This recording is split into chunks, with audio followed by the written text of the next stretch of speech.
Call to order, February 12th, 2026. Could we get a roll call? Ms. Angela Tappan, District 8. Here. Mr. Henry Doty, District 4. Here. Mr. James Green, District C. Here. Mr. Derek Green, District C. Present. Mr. Howard Law, District E. Here. All five are present, we have a quorum. Who stand for the invocation, pledge allegiance, please?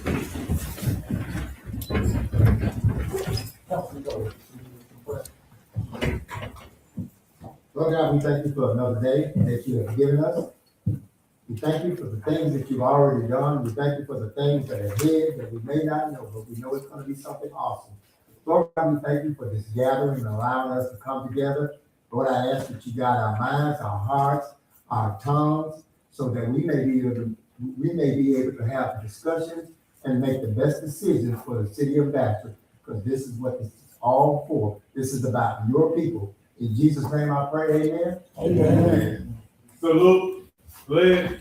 I pledge allegiance to the flag of the United States of America, to the Lord, for which it stands, one nation, under God, indivisible, with liberty and justice for all. Are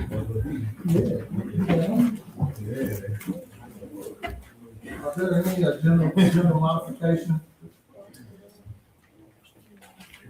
Okay. Announcement and recognition by the mayor and council. Couple. We're gonna start with-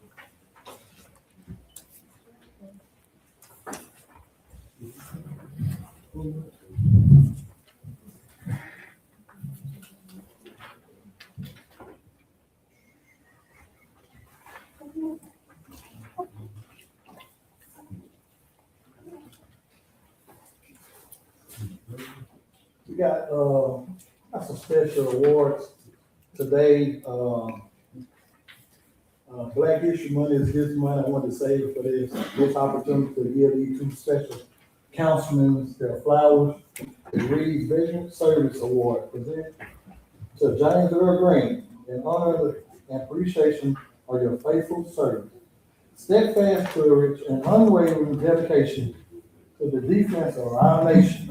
Your commitment to duty reflects the highest tradition of the U.S. Navy.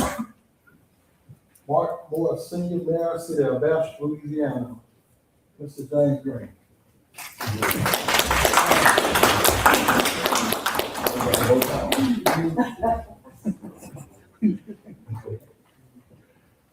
Thank you, man.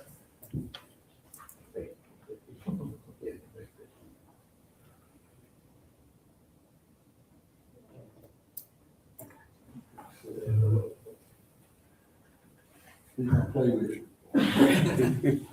What's going like he did this time. Thanks for the service. Yes, I know.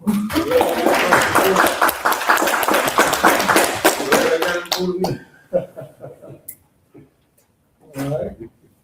Have another outstanding councilman, Veteran Service Award present to Henry Doty in honor and appreciation of your faithful service, steadfast courage, and unwavering dedication to the defense of our nation. Your commitment to duty reflects the highest tradition of the U.S. Army. Mark A. Moore, Senior Mayor, City of Bastrop, Louisiana. Council Doty.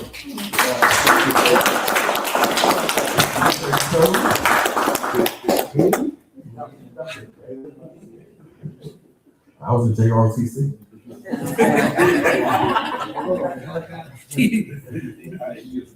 That don't count. I'm good. That don't count. Oh, God, all 4 years. About base.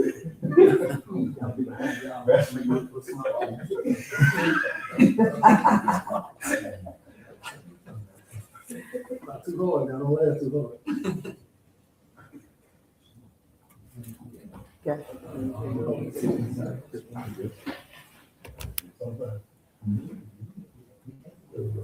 Appreciate y'all. Thank you, Mayor. Thank you. Thank you, sir. Yes, sir.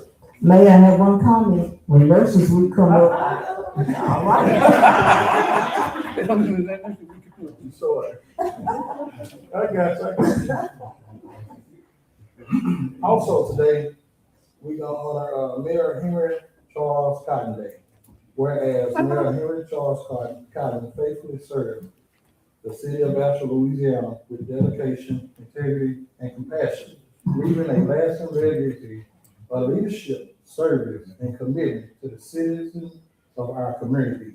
And whereas Mayor Cotton life and work amplify public service, civic pride, and unwavering devotion to the betterment of Bastrop, inspiring generations through his leadership, character, and love for this city. And whereas Mayor Henry Charles Cotton's birthday provide a meaningful opportunity to reflect upon and celebrate his enduring contribution, achievements, and the positive impact he made on the lives of countless individuals. Now, therefore, I, Mayor Mark A. Moore Sr., along with the Bastrop City Council, do hereby proclaim December 9th as honoring the life of Mayor Henry Charles Cotton Day, and encourage all citizens to observe this day in remembrance, reflection, and appreciation of his life, leadership, and lasting service. In witness whereof, I hereunto set my hand and cause the seal of the city of Bastrop, Louisiana, to afflict this day, this 12th day of February 2026, Mayor Henry Charles Cotton Day. We'll also give this to, I'll drive some more and give it to his wife.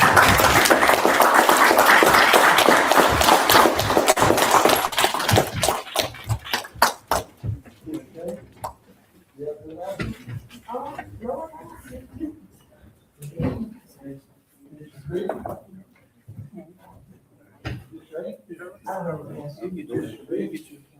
No, sir.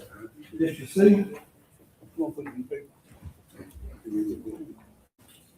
District D, Yes, February the 21st, we will have our Black History Parade beginning at 3 p.m. It will start at Bastrop High School in Dawson Park. This year, we are celebrating, remembering 100 years of Black excellence. So if you want to enter the parade, please contact myself or Sonny Trotter. I look forward to all my elected officials to be inside. That's it.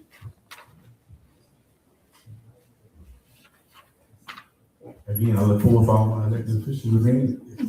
Ain't no election, so I look forward to everybody. If I see you on election, I can see you now.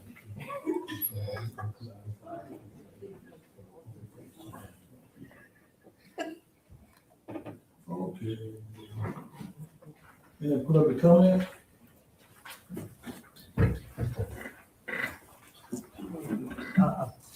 Sorry, Bishop. I apologize, Mayor. Are you asking comments concerning agenda matters or? Agenda matter. Yes. Bishop, go ahead.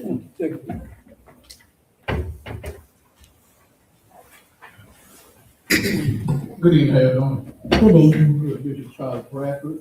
I have a comment concerning on the agenda, 14, item number 14, A, I2. We're dealing with Golden D, Sun D Solar Project. I just want to say that why are we still entertaining that particular project? It hasn't met the first requirements of previous city council, even this city council. I think we asked for a public meeting. I know we all have opinions about solar panels, like anything else, like Johnson, Q-tip, or whatever it may be. But I think the citizens in this community deserve to be heard when you bring in such a type of project within the city limits. Again, I did my research. I know they have them in big cities on buildings, and you have them here on buildings and homes and different things. This is a solar farm. Okay. My research say they have birth defects. I mean, let's not talk about that. Let's talk about respect and how this particular company went by and got their permit, how they came into the city. I think it was all an undermined deal. I went to the tax assessor office, I pulled the record. Sunbeam doesn't perfect land perfect land, something like that, that's who actually owns the property. For some reason, Sunbeam is applying for the permit. And Sunbeam Development, yeah, Perfect Land Development, excuse me, LLC. Okay, it's just strange to me, as a businessman, as a community person being involved, that a company come into our community, undermining our community. We already discussed in the past how they came out, who signed off, and code enforcement didn't know anything about it. All that, we've been dealing with this for over a year now. Okay, now, here they are here again, still trying to force their way into getting a permit from the city government.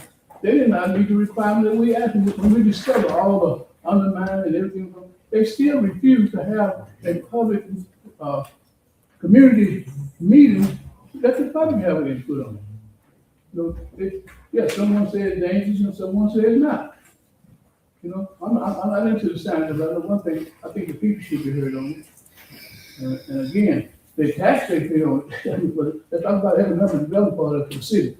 The tax they pay on it, like, maybe they got 100, somebody, I think they paid roughly $3,000. Are you sure about that? Yeah, I'm sure about that. I think the tax on no more than $3,000. I mean, it's a lot of undermining. International paying millions of dollars on the tax here. We were making money. It's not going to be beneficial economically to our city. Okay, and one other thing about it, I have a layout about it. It talked about could nothing be built on it last time they came before the council. Well, it's a brownfield site. You put businesses on brownfield. That's our economic growth. That's our future. Our kids, we put businesses, hotels. I welcome Perfect Land and same thing, but that's not being solar panels. Something that's gonna hurt us. We got out of international council. You know, we have a high council rate here. Okay, and I'm not saying that it would happen. No likely it will, based on what my research. But again, I think somebody at least should go through the procedure. At least the citizens of this community should be heard. Say, hey, look, let's have a town hall meeting. Let's see what the citizens got to say about it. Don't bogart your way through.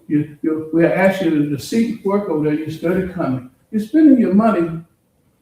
I know if you're spending millions of dollars or hundreds of thousands of dollars because you put the project together, you intend to operate. In other words, you just disregard this city council, this community. You know, that ain't the way you come into a community.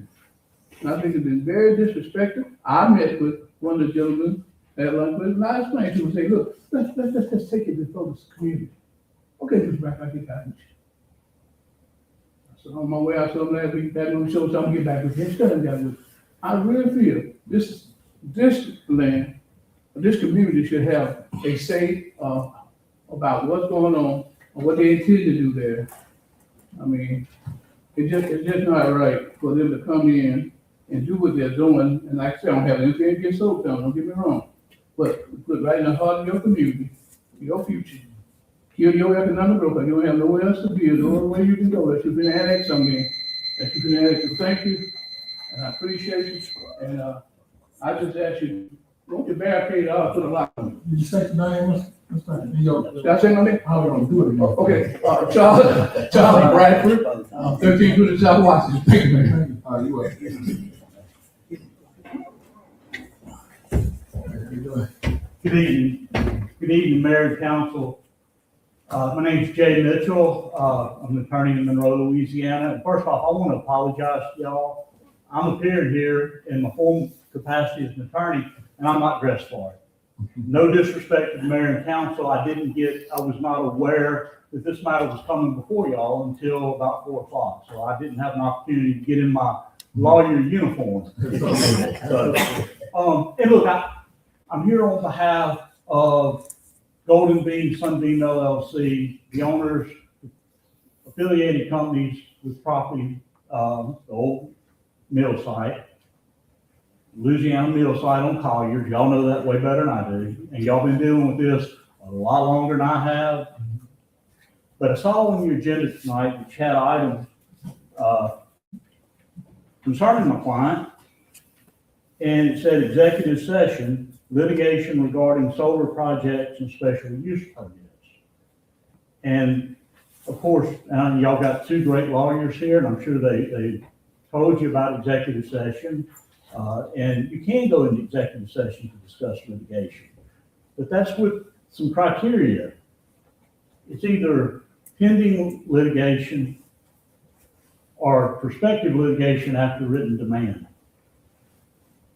My clients have received no written demand from the city threatening litigation, and my clients have issued no written demand to the city threatening litigation. There's been no threat of litigation. Y'all, litigation is not productive for anybody except the lawyers involved. So from my pocketbook, hey, I love litigation. But my client's interest, and I suggest the city's interest, everybody's interest, litigation is not a good thing.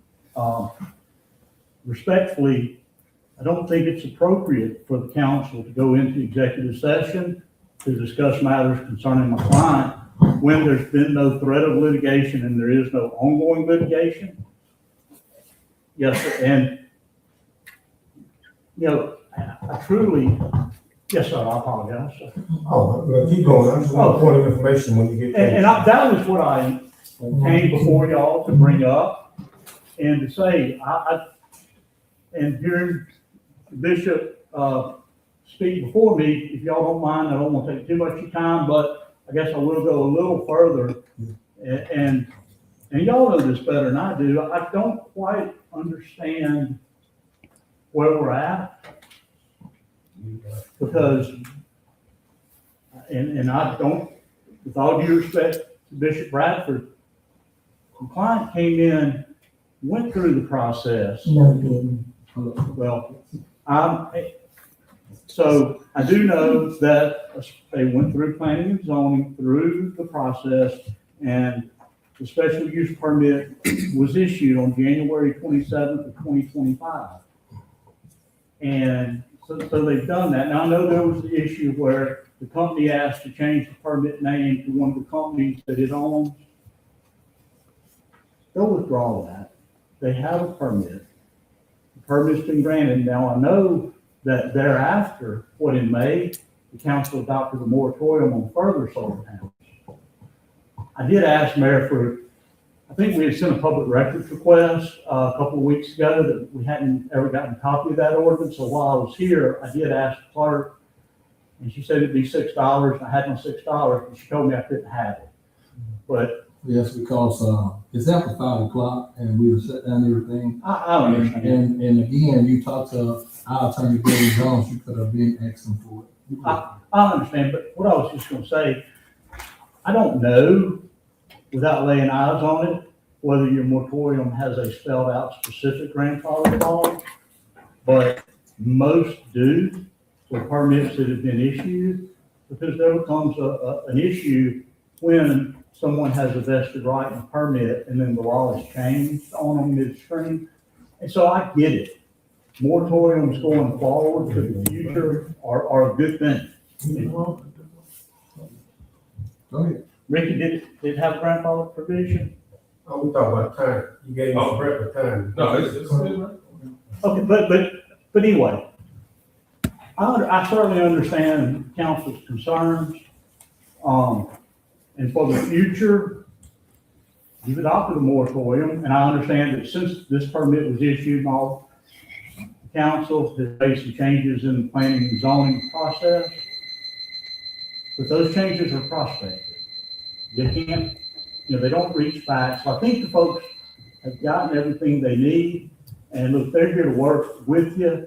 That's kind of it. They want to move forward. But I did want to make my objection. I have a question for you. Yes, ma'am, I want to make my objection on the record to there being discussed in executive session. And Devin and Ricky can certainly tell y'all the implications of Council Green. going into executive Council session. Green, is not Green, I have a appropriate. question for you. You stated about executive session.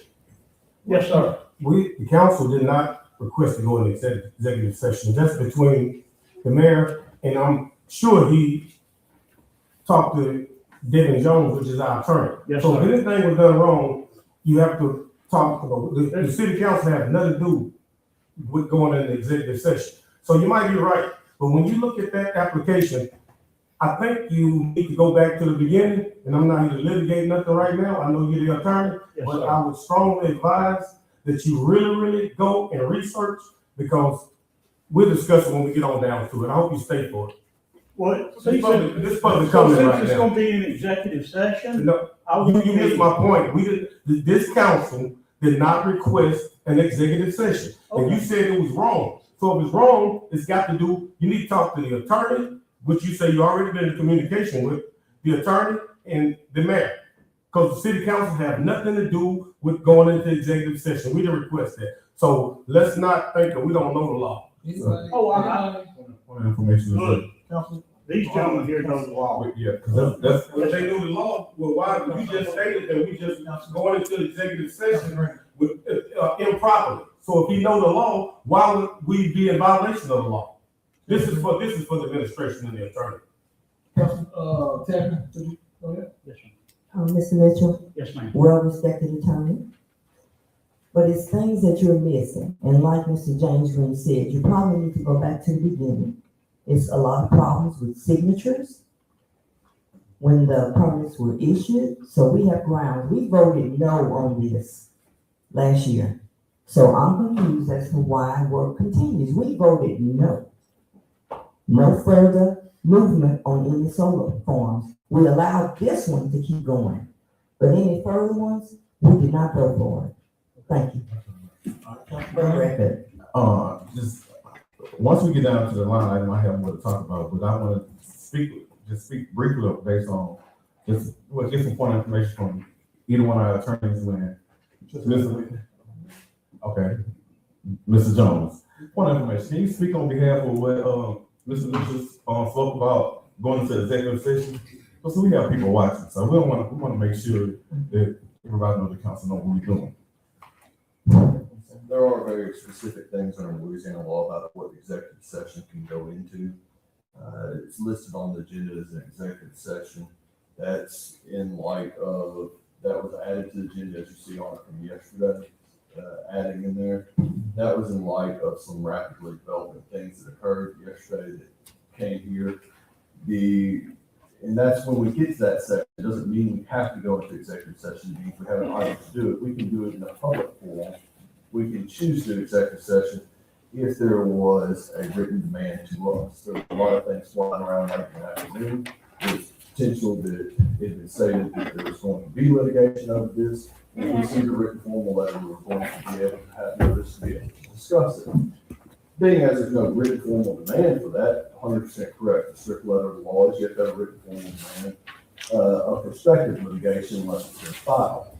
However, in the abundance of caution, in case something were to occur between yesterday and today, it would give us the ability to use that executive session. Otherwise, we can just make those comments in open session. We don't have to go into executive sessions. We can have that discussion here. So in other words, we can go, if they're chose to this body, we can go into executive session. Not as it currently sits now. We have no formal written demand of litigation. However, as things developed late in the afternoon yesterday, it's perspective that possibly that could be the very case that we could receive written communication, and written communication has been interpreted into electronic communication regarding it or whatever. As the things fly around, that would have been able to give us the perspective ability. All we have to do is to say we choose to discuss this in open session tonight, not have an executive session when discussing an open session. Preserves the item, but that also preserved the ability, if we did between yesterday afternoon and today's meeting receive that demand, or if we issued that demand because something was happening and developing quickly, then we could leverage and use the executive session to discuss it. So we didn't receive the demand. We didn't receive the demand, but I can't amend the agenda because we're sooner than 24 hours. Are you just probably under the impression that we was going to receive the demand? As everything was developing quickly over the last 2 days, yes, I anticipated that we possibly receive something that would be a demand, or we'd be issuing something that would be a demand. And the only thing I would add to that is that we did it as a precautionary matter because, again, we could have amended the agenda and added it, but in full transparency, we would like to put that out so the public got out, so to see that this could happen or discussed, as opposed to if you weren't at this meeting, you wouldn't have notice of this agenda item because we amended it at the meeting. So again, we take steps to be proactive and things, and we always try to lend ourselves to be as transparent as possible. Because we could have kept this and then brought it up and said, we need to expand the agenda to add this item to either talk about it in public open session or executive session. But the fact that we took proactive steps to put it on there, just in case we got the demand, but now we don't, we talk about it in open Yeah, session. we would just proceed on past that, we would proceed on the. So the public knows what we're talking about. Okay. He gave us a backup plan. It's things were rapidly developing and things were coming. We're not gonna go there. Well, thank you. Both of you guys, thank you. Very good lawyer, and y'all got great representation, and by bringing up the issue, and I'm not privy to everything, obviously. I certainly not question anybody, good advice, but, so I appreciate y'all's time, and we'll stick around, for the agenda item. Thank you very much. Yes, sir. Mr. Conwell? Mayor, Mr. Conwell, I believe, had something he wanted to say. If you don't mind. In the public meeting? My name is Hamad Khan, and my address is 4510 Druid Lane, Dallas, Texas, 75205. I heard that there's a lot of miscommunication maybe, and I know that the council passed a moratorium, the resolution in March, which was adopted in April of last year. Anything prior to that, the council didn't approve or disapprove those things. We were just following what we were told. Now, I know before me, a gentleman spoke, Mr. Bradford. I reached out to him and he did say that he wants a public session. If the city or the council wants a public session, they could have asked us May, June, July, August, September, October, November, December, January, February. No one has ever from the city reached out to us. No one has asked us or even informed us of anything. I stayed in last week over here. We were issued the occupational license on February or so. Wait, you got an occupational license I do, ma'am. last week? Yes, ma'am. February 4th. I'd like a copy of that, please. Ma'am, you can ask your attorney and they can give it to you. I'm talking to my staff. I'd like a copy of it. Now, my thing is this, my time as a public. What I'm asking is this, that I was told by the permit office that I need to get a fence survey. I hired a surveyor today in the morning. They got the fence survey done. I submitted that at 2 p.m. via email and a hard copy as well. I was told yesterday when I came that on Friday, the respected mayor said that he would see if we can get the permit or not. My thing is this, that we were approved, we followed the process and the procedure the way we were told. If city has any documentation or any written emails, mails to us for doing anything wrong, we're ready to rectify. We're here presenting ourselves, asking to help us out. I came in the last session with our attorney as well, and we requested for a special session so we could sit down with the council and address the issues.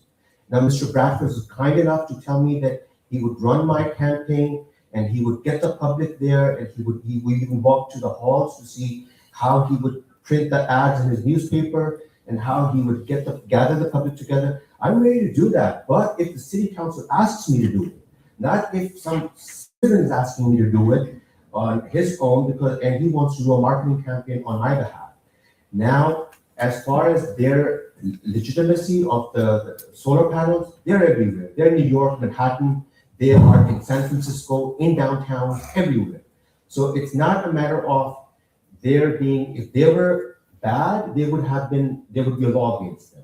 So I'm just humbly requesting the Honorable Mayor and the Honorable City Council to please see through this. We have no problem talking to the public. We have no problem doing a public session, but we want you to reach out to us. We really are in a state where we're begging you guys to help us out.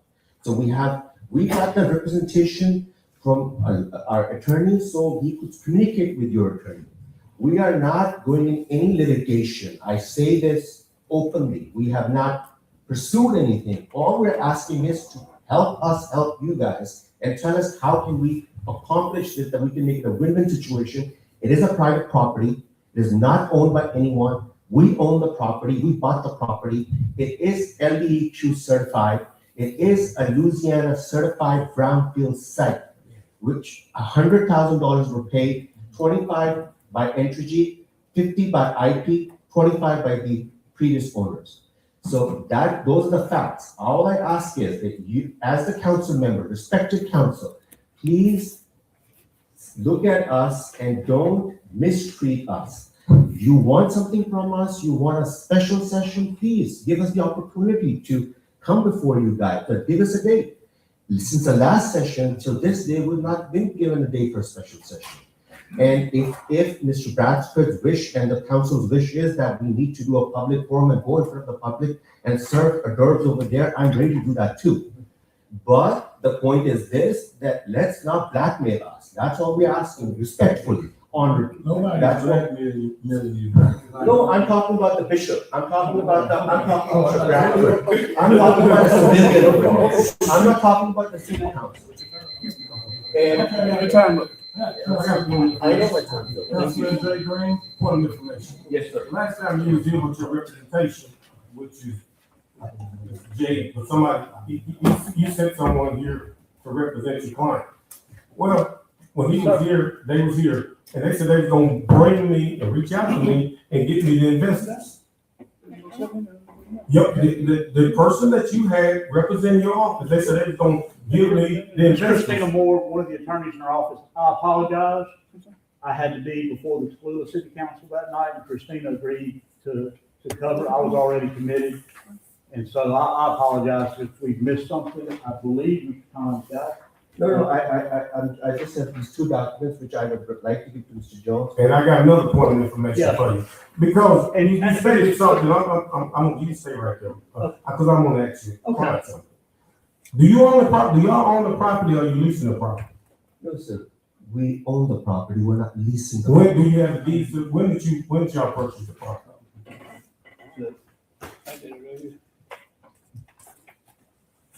This is a copy of the deed I have it. We purchased the property from Toda One, Tom J. Oswald, and Kenneth Harper, Jeff Messenger. This is the deed. But the company that is there, the company, Golden Beams is owned by Sunbeam is owned by. That document is here as well. That document is too, because of the name change, it was back. This was given to me by Ms. Yolanda, the permit officer. She was very nice, courteous to us. It states that provides these things, and then we will proceed with the other documentation. We are just following what we are being instructed. I know I'm not in front of the council trying to get the permit, but we come to the office and we ask them whatever they need. We go about, I paid $1,200 for Mr. Jeff Messenger today to do the survey and get it to Ms. Yolanda. It came there at 6 a.m. because she asked me for it yesterday, and I got it to her today at 2 p.m. What I'm saying to you is, we are here. We own the property. When you come in, but we'll discuss that later. Let's just put in the comment. I just wanted you to clarify something you said earlier. So we'll speak on that when we get to the agenda, because we don't want to double talk. We don't want to be our. So who the investors of the company is matters with respect to the issuance of the permit? That's irrelevant. Whenever, my point is that it's always want something from the city, but a man words his bond. I didn't force them. They want to say, well, we'll supply you with the investors. Yes, sir. And that's what your office said. Yes, sir. And you asked last time in the last meeting that if we had any investors in the 30-mile radius or a 60-mile radius. We don't have any investors in a 100-mile radius of this property. I didn't accuse you of anything. But our investors are all U.S. citizens, and they are all from America, but different places in America. I'm asking you that for a reason later on. So we'll discuss it later on. We don't want to be here all night. It's sure looking like we might get an opportunity. I just respond to one minute. It's gonna be very short. But I ain't blackmailed nobody. And we asked him, when he first came last year, to have a read on the last administration, asked him to, and I'm gonna sit down. We ain't blackmailed nobody. Okay, hold on. Come back up here and say this, Mike. Thank you, man. So you made an allegation that you want to be like them by Mr. Name Bradford. and address, please. Oh, I'm Charles Bradford, 13 from South Washington Street. I'm just gonna respond to Mr. So-and-so, allegation that I'm not blackmailing him. When they first came last year, the previous administration, we asked for a public meeting. But when they asked us to call for the public meeting, they should call, they come and sit at the council of the mayor and sign a public meeting. I met with him. I still want the public meeting with you, because the public is the one who make the final decision in this case. And this occupational committee, I'm gonna get on, I'm a job, the occupational committee, somebody in trouble. I have no idea what I was thinking. I'm very You confused. done walked over you all. I'm Tony Miles, 611 Cross Street, Bastrop, Louisiana, 71220. And on behalf of the Cotton family, I want to thank you, Mr. Mayor, and thank this council for the love, honor, and respect that you're showing us to Henry Charles Cotton and the Cotton family. It's a great honor, and I can only say thank you and God bless you. I want you to get this, and you can. I'll give it to you. That sounds like a criminal allegation. Blackmail. So you just started a government. Thank you. That's not probably grandfather.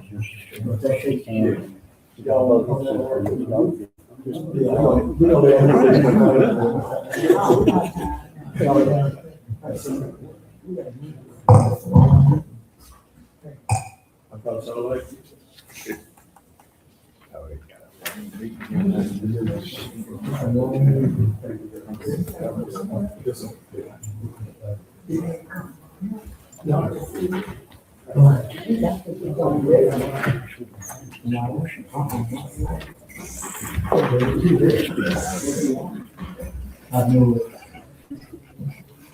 Okay. Six, man. Okay. Approval of previous minutes, regular meeting, January 8th, 2026. I make a motion that we approve, the minutes from January 8th, 2026. Motion carries. All right, consideration of any action on the reports committee, finance committee report, Councilman James Green. First, I'm going to expect the financial from the report. I second it. Second. Any opposed? Motion carries. Plan and zoning committee report. There is none. Go down to report of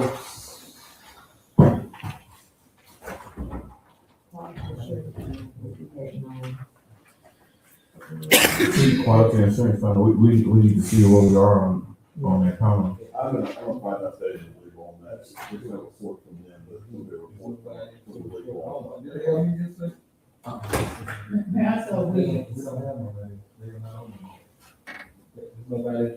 Somebody showing up for that meeting. Okay, they can't give a report because we have not, started. Correct, I'm gonna get a legal. Okay. When I get you down, ready to. Thank you. All right. Thank you. I'm just saying that the mayor taking unnecessary All right. stuff, that if we didn't have anything for 100%. All right. We just want to- Report of, I got a question, just to better understand what we're talking about, the planning and zoning. Are they supposed to be meeting monthly? Yes, there's actually a piece, I believe, in your packet. Yeah. That has. It's a report. That was December. Yeah, Correct, I don't have anything from. They didn't meet last month, I just don't- because I saw them. Correct. It's a meeting Monday, scheduled meeting Monday. So there's no January. No January meeting, I saw them. It's on the bottom of it. Right? I missed the city. So that they still are. Yes, I On board. So this is the report they have. Okay. For their December one that y'all did not have from the last time. So zoning do meet regularly? Correct. And this is the, Okay, hold zoning meeting, I haven't saw. New Zealand, Because if they not, here's the thing, if they not meeting or don't like to meet, then let's find some more people that will. No, their meeting, they didn't meet in January for high school.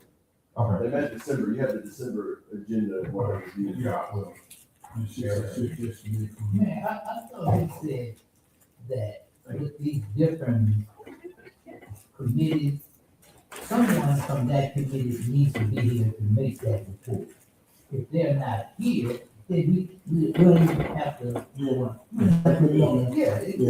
We're wasting our time by saying something about it, because someone from that committee needs to be here in order to present it. And I think we need to move on. Move on, that's right. Correct. And we often don't notice it left on it, but when the mayor was going through the agenda tonight, he had asked about that. He was just in meeting. That's why you missed, that's why you just didn't call it. Yeah, I skipped all of this. All right, we're gonna go to the reports of city official, that's police department, Chief Reed. Do you have anything? Not at this time, I'm done. Okay. All right, thank you. He said he don't have anything. We're gonna go to code enforcement. Stepped out. We go to the city, both of them. Step over, come in here, please. Code enforcement. Well, let's just go to E until they come back in. We're gonna go to city attorney.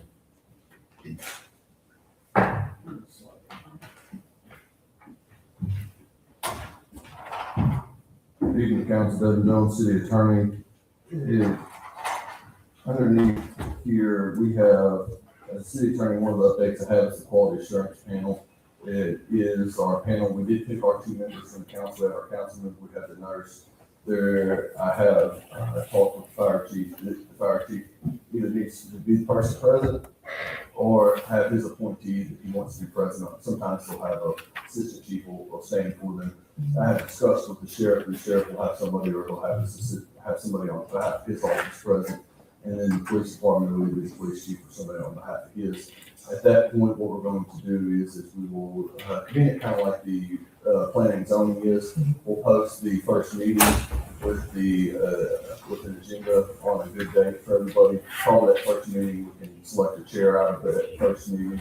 And I will be there through the course of the meetings until it takes the training wheels off. And we'll go forward with that, making those agendas and setting dates and times for those meetings monthly. Probably in the first meeting, we'll have a planning meeting to set good times and dates for those things, to have those monthly meetings. If it's determined to be a monthly or however it's going to be. It can be like the civil service board, it could be an at-will board when we have a complaint, or when somebody wishes to call it.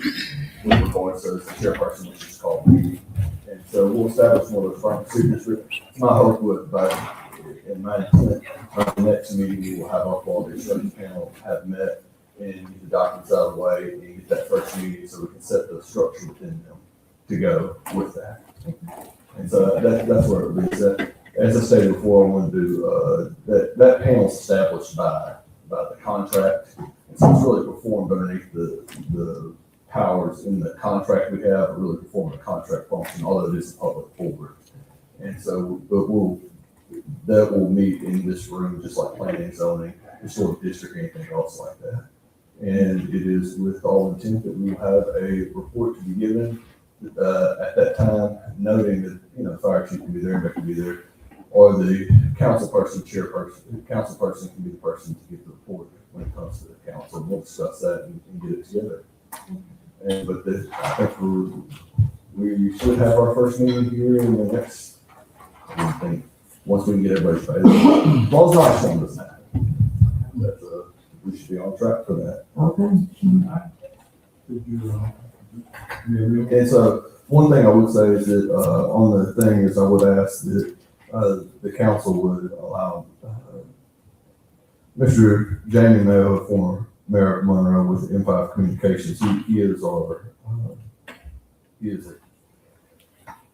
our consultant on several things regarding some policies and for development of things. I don't want to explain his title, but he needs to address the council with a few things that we have. I'd ask that you would indulge to have him to do that. As I put together the agenda, that was just something that was just left down there. It doesn't really have to be modified or added because it's not an action item, it's just an item. But I would ask that if you please be indulged for his time to be able to update on some things that he has. Well, everyone, introduce yourself. Thank you. Good evening, Mayor, Good evening. and also council members. Good evening. Thank you, Mr. Jones. First of all, I've got three quick things. The first one, I want to recognize two outstanding individuals. If you remember, maybe a couple of months ago, the mayor presented a program called the SOAR program, which stands for always having skills and opportunities for achievement and responsibility. And this is a reentry program, unique program. No one in the state has a program like this. It came off of a program that OIC of America in Washington Parish that it has. I want to recognize two individuals that you probably all know them. They're not here to pick up a body. Good. I'm scared when I see them on Tuesday. So I'm going to ask these two gentlemen, Mr. Christian Armstrong and also Mr. Joe Fells, to come forward because I want the council and everyone to see them. They are part of this program, and they have been working with Ms. Monica Benjamin out of Monroe, Washington Parish, and they are being mentored, by the program, and they are working. If you remember that the program, the SOAR program, would pay them up to 250 hours, I believe $12 an hour, and of course, if the particular company that they're working for, if they're pleased with them, so obviously they are, they will be able to continue paying either that amount or whatever they're paying. So these two individuals, they're doing very, very well. Very well, very, very well. I think that we need to give them a round of applause. Mr. Mayor, before you, move forward, could you tell me the age group on that program again? Thank you. The age group is 18 to 24. 18 to 24, and I think that they both meet those. The previous one was 15 to 18, but what you all approved was 18 to 24. So we're going to continue working extremely hard, and I'm very, very proud of these two outstanding young men. They're doing a good job. Thank the council also for voting that SOAR program in, bringing it to the city of Nashville. Also, you, also Mayor Mills, appreciate you. We're making a difference in changing the young people's lives. Appreciate y'all. Okay, and also Jamie Mayo, M5 Consulting Group, LLC. Let me make sure I say that.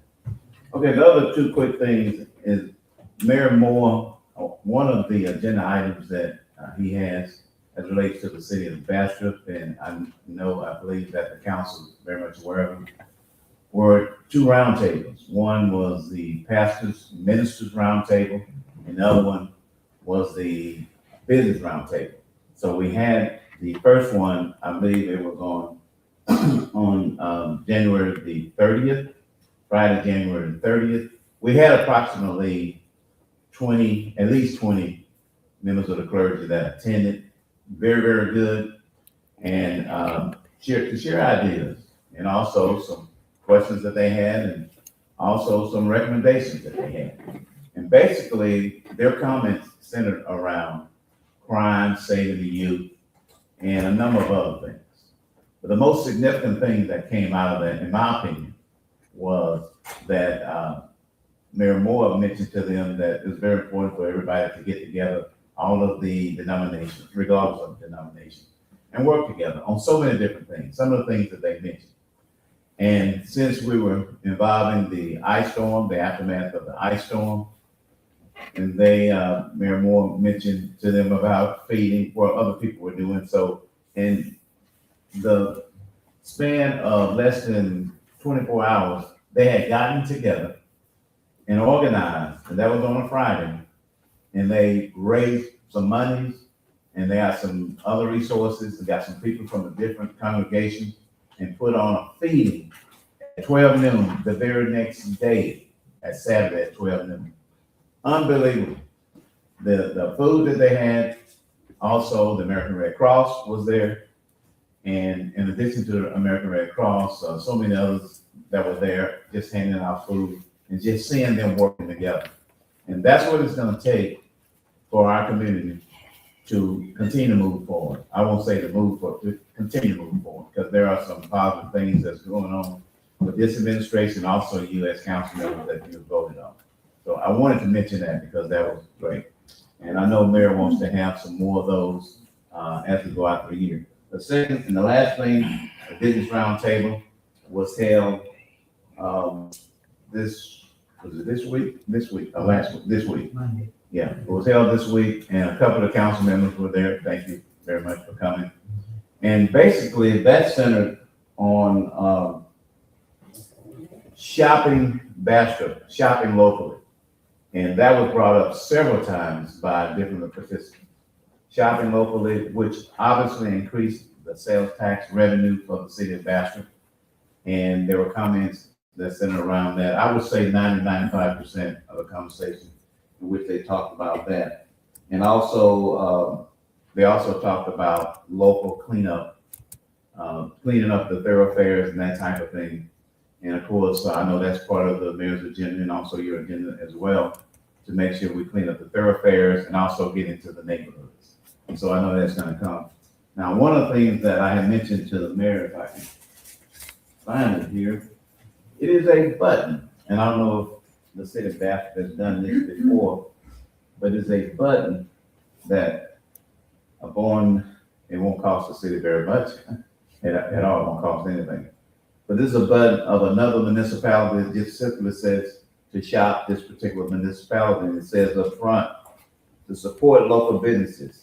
And so that you as council members, the mayor, and city officials, and everybody, businesses, to wear it. So as often as you can. I know there's some other municipalities around who's done that. They did in Monroe. I know West Monroe does it. And so, but we're talking about the city of Bastrop. So that reminds the public that you need to shop Bastrop to do everything that you can to increase the revenue here. Now, that does not mean telling anybody that you can't go anywhere else to shop, but if there's something that you can do here in Bastrop to do it, and some of the challenges that we have with whatever budget challenges or expenditures that we have, that will increase revenue. And it will increase, there's no doubt about it. Mr. Green. When you say shop Bastrop, is there like, are you something you're gonna put in place, like a day that we celebrate just shopping Bastrop? Because I think, but one time in the past, I know just to get it started, it was like a push start, like coming up with a date, this particular day, that everybody shop inside within Bastrop. Is that something you're thinking about doing, or you just? How about every single day? Yeah. Every single day, every single month, it'll be ongoing. This will not be. I think that. Yeah. I was thinking more of a push to get it started. Well, that will be, to get started, I know the mayor will do his public deal. And I mean, some of the meetings that I attend, I've mentioned it already. And so on social media, and perhaps, mayor will make a decision as to how he wants to push it out. The reason I said it, because I can't remember when, but it was a young lady that did a good job at it. And what she did was, she created something like shop within Bastrop, and she had people posting on social media what local businesses they spent their money in. So that's why it was a great thing. So that's why you might want to consider a date to get it started. But of course, initially, ultimately, we want to shop Bastrop every day. Yes. Yeah, well, that'll be rolled out by the mayor. And things like, there's almost 40 businesses here in the city of Bastrop. I think I asked a couple of you, how many of you thought were here where you can go and buy something to eat? And I don't think I've got the right answer yet from different folks, but it's like close to 40, believe it or not, that you can go and get something to eat. What answer are you looking for so I can go ahead and get it to you? What was that? What answer are you looking for? What answer? I mean, It's about 38. Okay, piggybacking on, off of what you said about the, business roundtable Yes. and shopping local, there was a lot of banter about, under the shopping local, there was some talk about, local businesses potentially building a website or their advertising technique. We know that local business, pretty much in any city, we can't compete with e-commerce now because it's taken over. But the only thing about that is, some of the businesses here locally, were not advertising.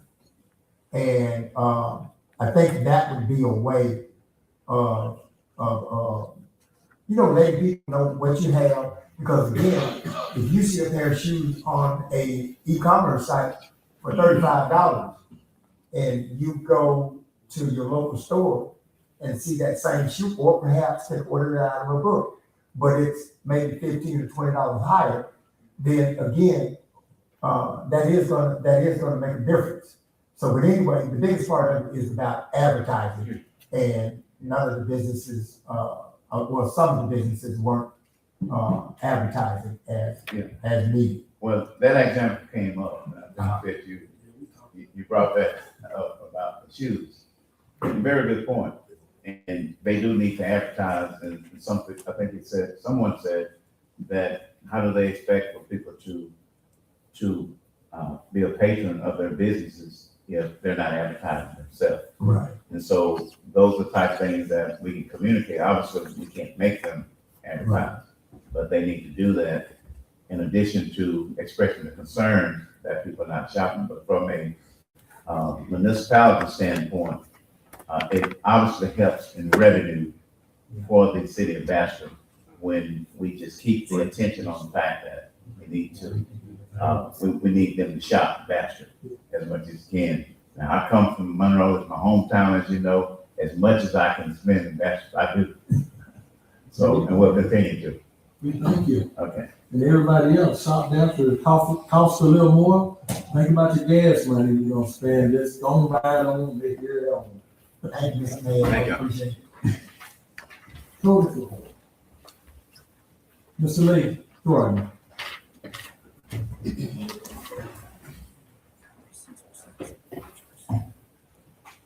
Yeah, Mr. Lee. No, I don't have anything. We got, environmental court on next Wednesday. What time is it? 9 o'clock. It should be nice. Mr. Thornton, do you know how many cases we have pending? I have Four. four. Question, do we have I know you're out doing citations and doing all that type of work. Do we have do you have a list broken down maybe by districts so we can see how many, get a picture of how many we have in each district so far? No, not at the moment, but I can work on it. Yes, right. Yeah. I can work on breaking it down. Okay. I can work on breaking it down. Yeah, I'm just gonna give you my list. I kind of have most of mine written down because, I pretty much ride mine. He be needing as well. So, like, we can help as well. Like, for the ones, you're riding around to your district, you can jot down the house, just help him because he got to do 5 districts. Great idea, Councilman. Just the idea. Okay. Thank you. All right. Appreciate it, Mr. Lee. City clerk, do you have anything? Okay. Policy and budget, Mr. Smith. Good afternoon, Madam Pro Tem members. I'm gonna be brief. A little good news, a little bad news. Good news is, Councilman Axe on the 11C to take no action on that because the bad news wasn't able to put together a quality media budget adjustment. Madam Clerk has agreed to work with me, found little hiccups, putting together the budget. One of the resolutions that I'm gonna start running the numbers at the end of each month instead of wait for the end of the quarter. So that way we can eliminate the issues that arose during this. It was just a little onerous. Again, there's no blueprint because this has never been done. So instead of putting something together that's low quality, I decided not to even put it together and come back, doing the third quarter adjustment to where the clerk and I will make sure that we have correct those entries and make sure that we put everything in with a timely manner so that we can be able to get accurate numbers respect to that. So I apologize, council, I wasn't able to put that together.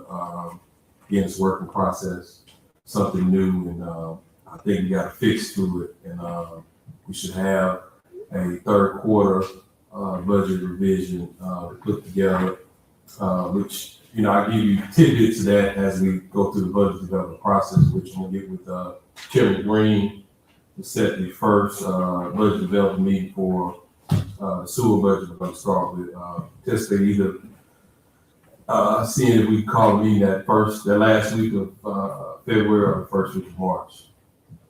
And again, we'll go with smaller budgets first, start with sewer, then go street, and then we'll tackle general fund at that point. And I would try the week before we had those meetings to give you those what I call my support documents for that along with the mayor's outline as far as the overnight budget. But I'll get with Chairman Green, we'll set that meeting and hope that it's a time and date that everybody, at least the majority of the council, can meet.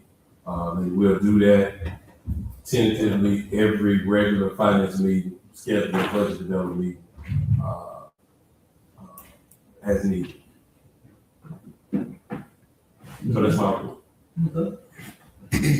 All right, 10A, approve order 26-4284, orders to amend and reenact the alcohol license procedure Is that in our packet? and fees in section 4-4, 4-10, and 4-13. See, I don't have a copy. So it's just a renewal, right? No, this is one previously passed out. Okay. Was It's not in our packet.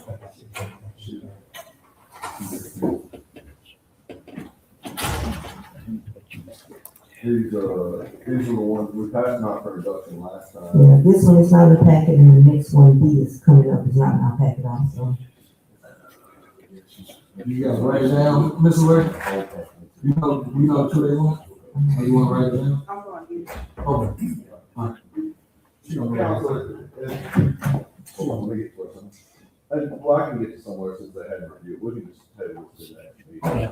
That way we can move through this. But I'm very curious about 10B. I would like to Yes, discuss that one tonight. you want to discuss that one? Oh, yes, Okay. Yeah, that's the more important one. That's the occupation. yes. As far as it goes with TNA, that's picking alcohol, the fees of alcohol licenses, Mhm. and then the procedure where the mayor can do the renewals. But there's provisional issuance of it as it relates to. Let me see. So can we talk about 10B right now? Because I have a question. Yeah, can I do? That's where he's at. Oh, Yeah, I said, if I can I'm sorry. get 10 out, field 10B. 10A is the 26-4284, it's the ordinance to amend and reenact the alcohol license procedure and fees in section 4-4, 4-10, and 4-13. So that license, whenever we get the copies of it, I'm gonna ask tonight that you table it. The key points to note there is to look when we get the copies. There was copies in the previous packet when we introduced it. This is adoption. As you know, they're introduced and then they're advertised and then they're adopted. If just the key points to note there when you're looking that over is the fees have been amended to the state statutory allowable limit, which is $500 for each class of license. And then the other provisions will allow for the mayor to approve renewals. Renewals would then come to the council for the council to ultimately say, yes, we agree with that, we don't agree with that. But to keep consistency of license for some of those people who forget to apply late and they don't have to wait for the next meeting or call a special meeting.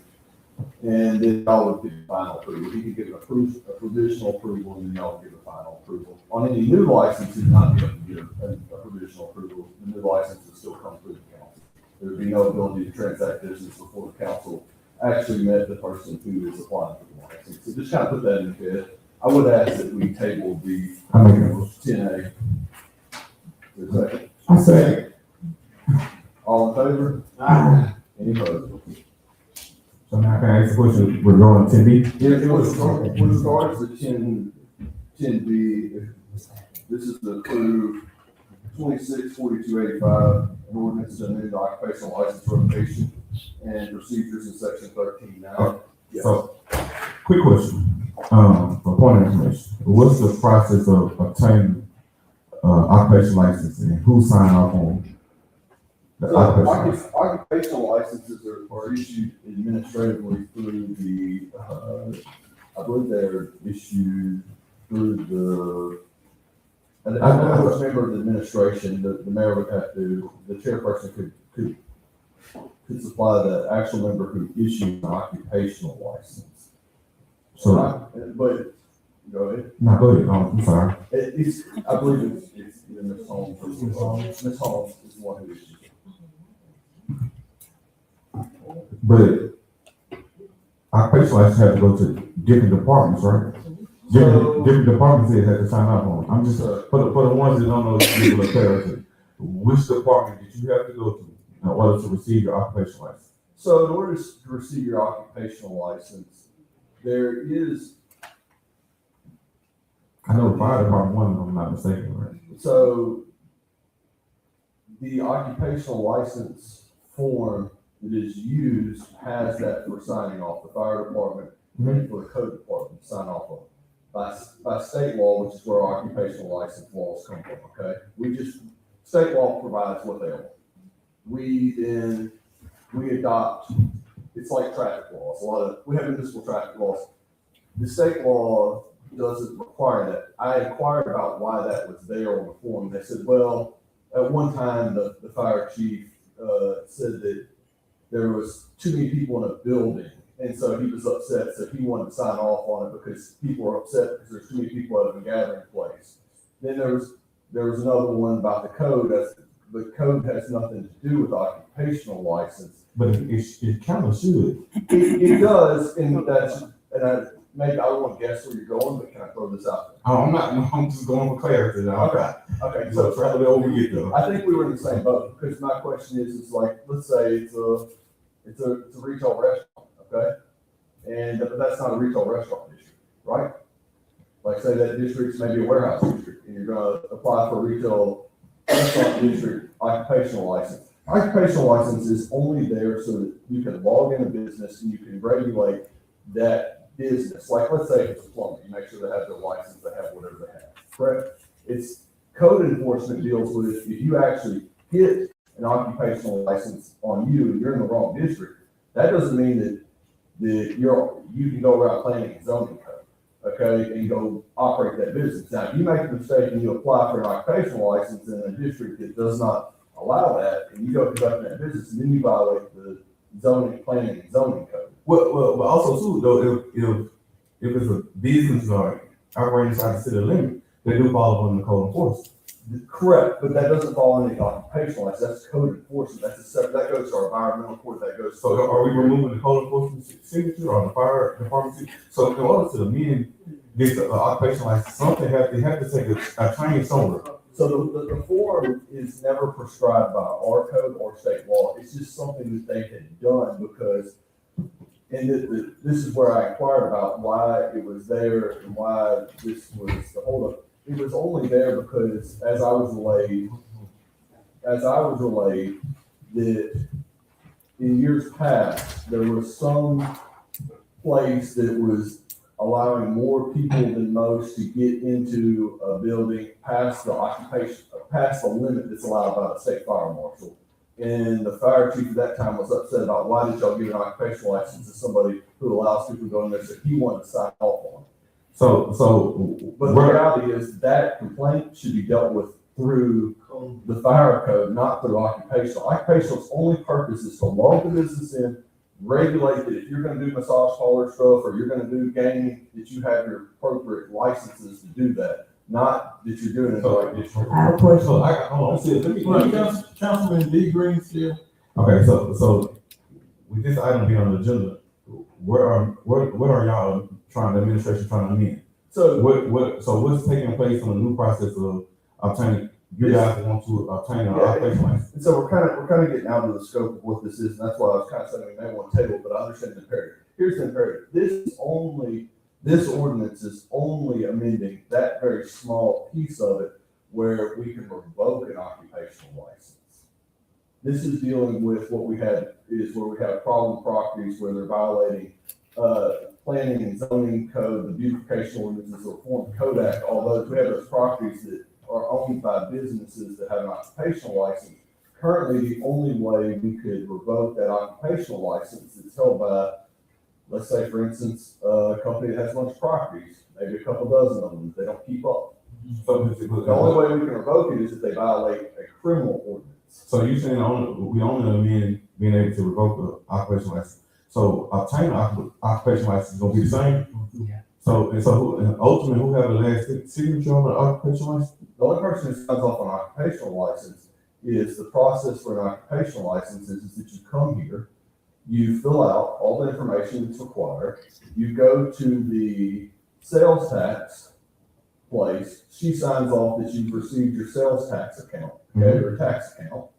And then you come back here and your occupational license is signed off, as long as we don't have any ordinance regulating that you have to have certain requirements of that business. Hold on, Councilman. So any issue regarding if you put that business in the wrong district, that goes through code. That's on you. You just simply ask for an occupational license. It does not, we don't approve. Here would be, code signing off on that and fire signing off of that was unnecessary. And here's why. I think it's very necessary. It's actually not by state law. But if we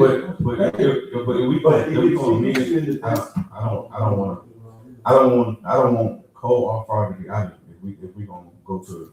Well, here's your problem. So here's your problem. The standard issue occupational license is this, okay? Your standard issue occupational licenses, are they a business? Did they go get their sales tax account, okay? If they're putting that in the wrong zone, there's no standard to deny an occupational license for that. Where you redress that at is they go before environmental, they go for planning and zoning, we get injunctions for operating something wrong in the wrong district. That does not stand in the way of getting an occupational license. So a quick question, because I heard the gentleman from, the solar, being we open to occupation license. The gentleman from the solar farm said that he obtained his occupation license. Correct. So right now, how we currently sit, then don't fire and code enforcement got to sign off on that? Or it's not? No, not at all. Every year. Now, let me take you further down the path. I know in my occupation, I had to go fire. Correct. So here's, if you want me to take you down the path, I'll take it down. No, So here's the deal. When you fill out an occupational license, okay?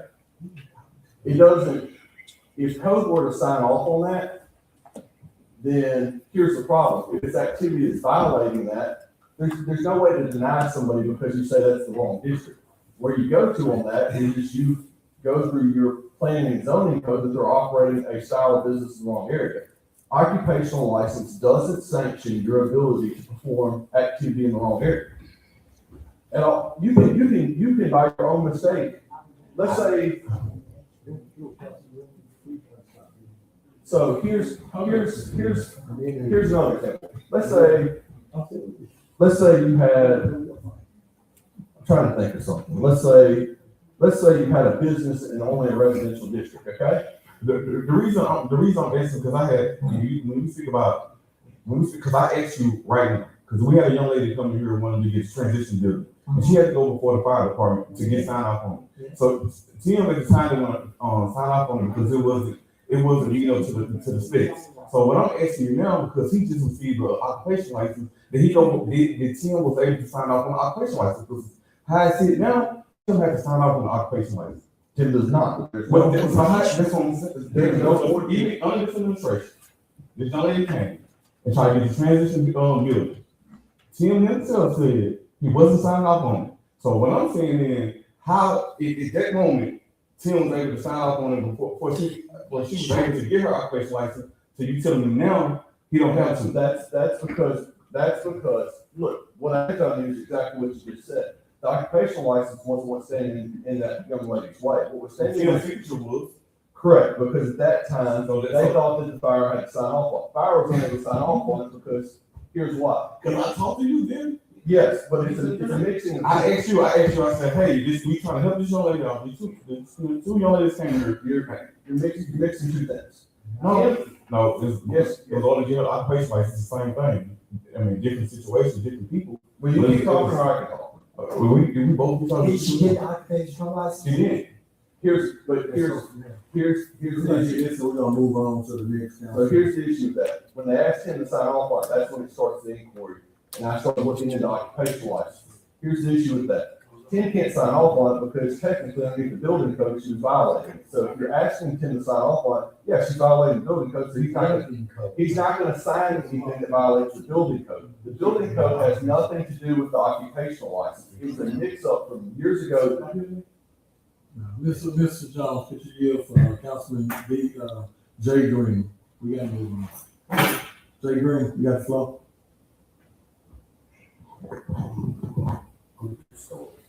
Take a deep breath, I'm gonna ask a question. When did it change? Let me finish. I know we finna go, but I'm finna go. Cause we sit here and we get a bunch of occupational licenses.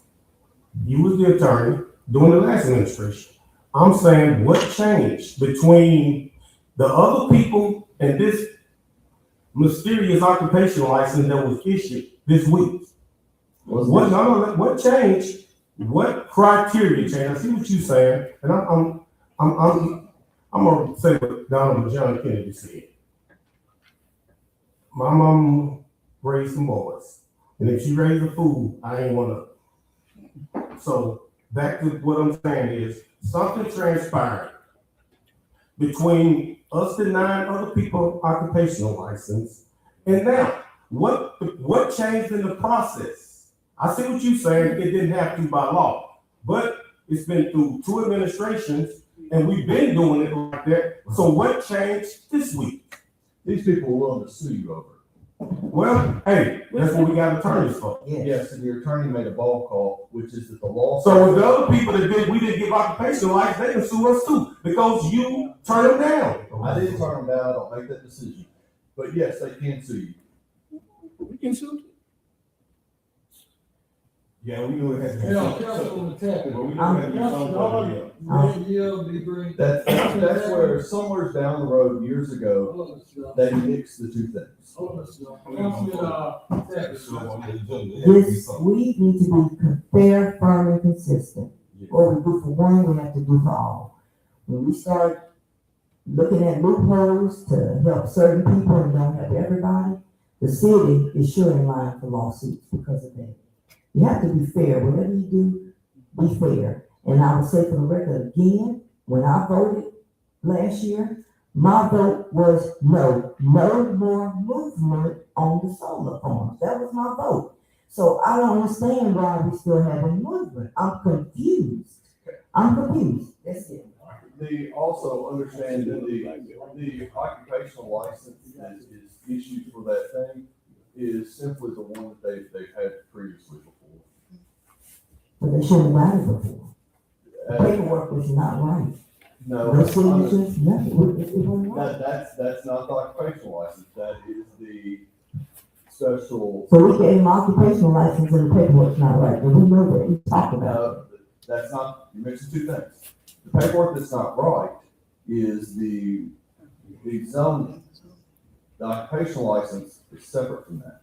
The zoning request, the special use permit is the one that lacks everything. The occupational license is the one that had everything filled out. They previously had, occupational license just belongs to business in your county. If you want to make a mistake and put a business in the wrong district, occupational license, the only standard there is, have they met the regulations for that industry? Not for that piece of property, for that industry, as per your occupational code. There is no regulations for their occupation for that industry. Now, if you want to talk about the property and the use of it and how they use it, yeah, you go out and apply it and you get an occupational license and that piece of property is not zoned for that. Right, and what is it zoned for? That is, I believe it's industrial. If it's zoned for industrial and you go out and get a restaurant license for it, you just wasted your money on So website. where does data center come in, right? I heard something about that. I have always opined that that's not industrial, but, Okay.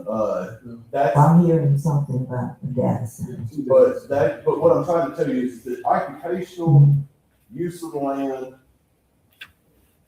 if you have, those are all separate standards. The occupational is do we have any regulation in our ordinance of this occupation? If you get if you get an occupational license and you try to transact that occupational license on the wrong piece of property, that goes to planning and zoning where your injunctions and all that stuff is to prohibit people from doing that. So if somebody can have an occupational license for whether they're planning on doing business at a piece of property, that's not allowed. But doesn't it come back before the council with the final? On the property side of it, yes.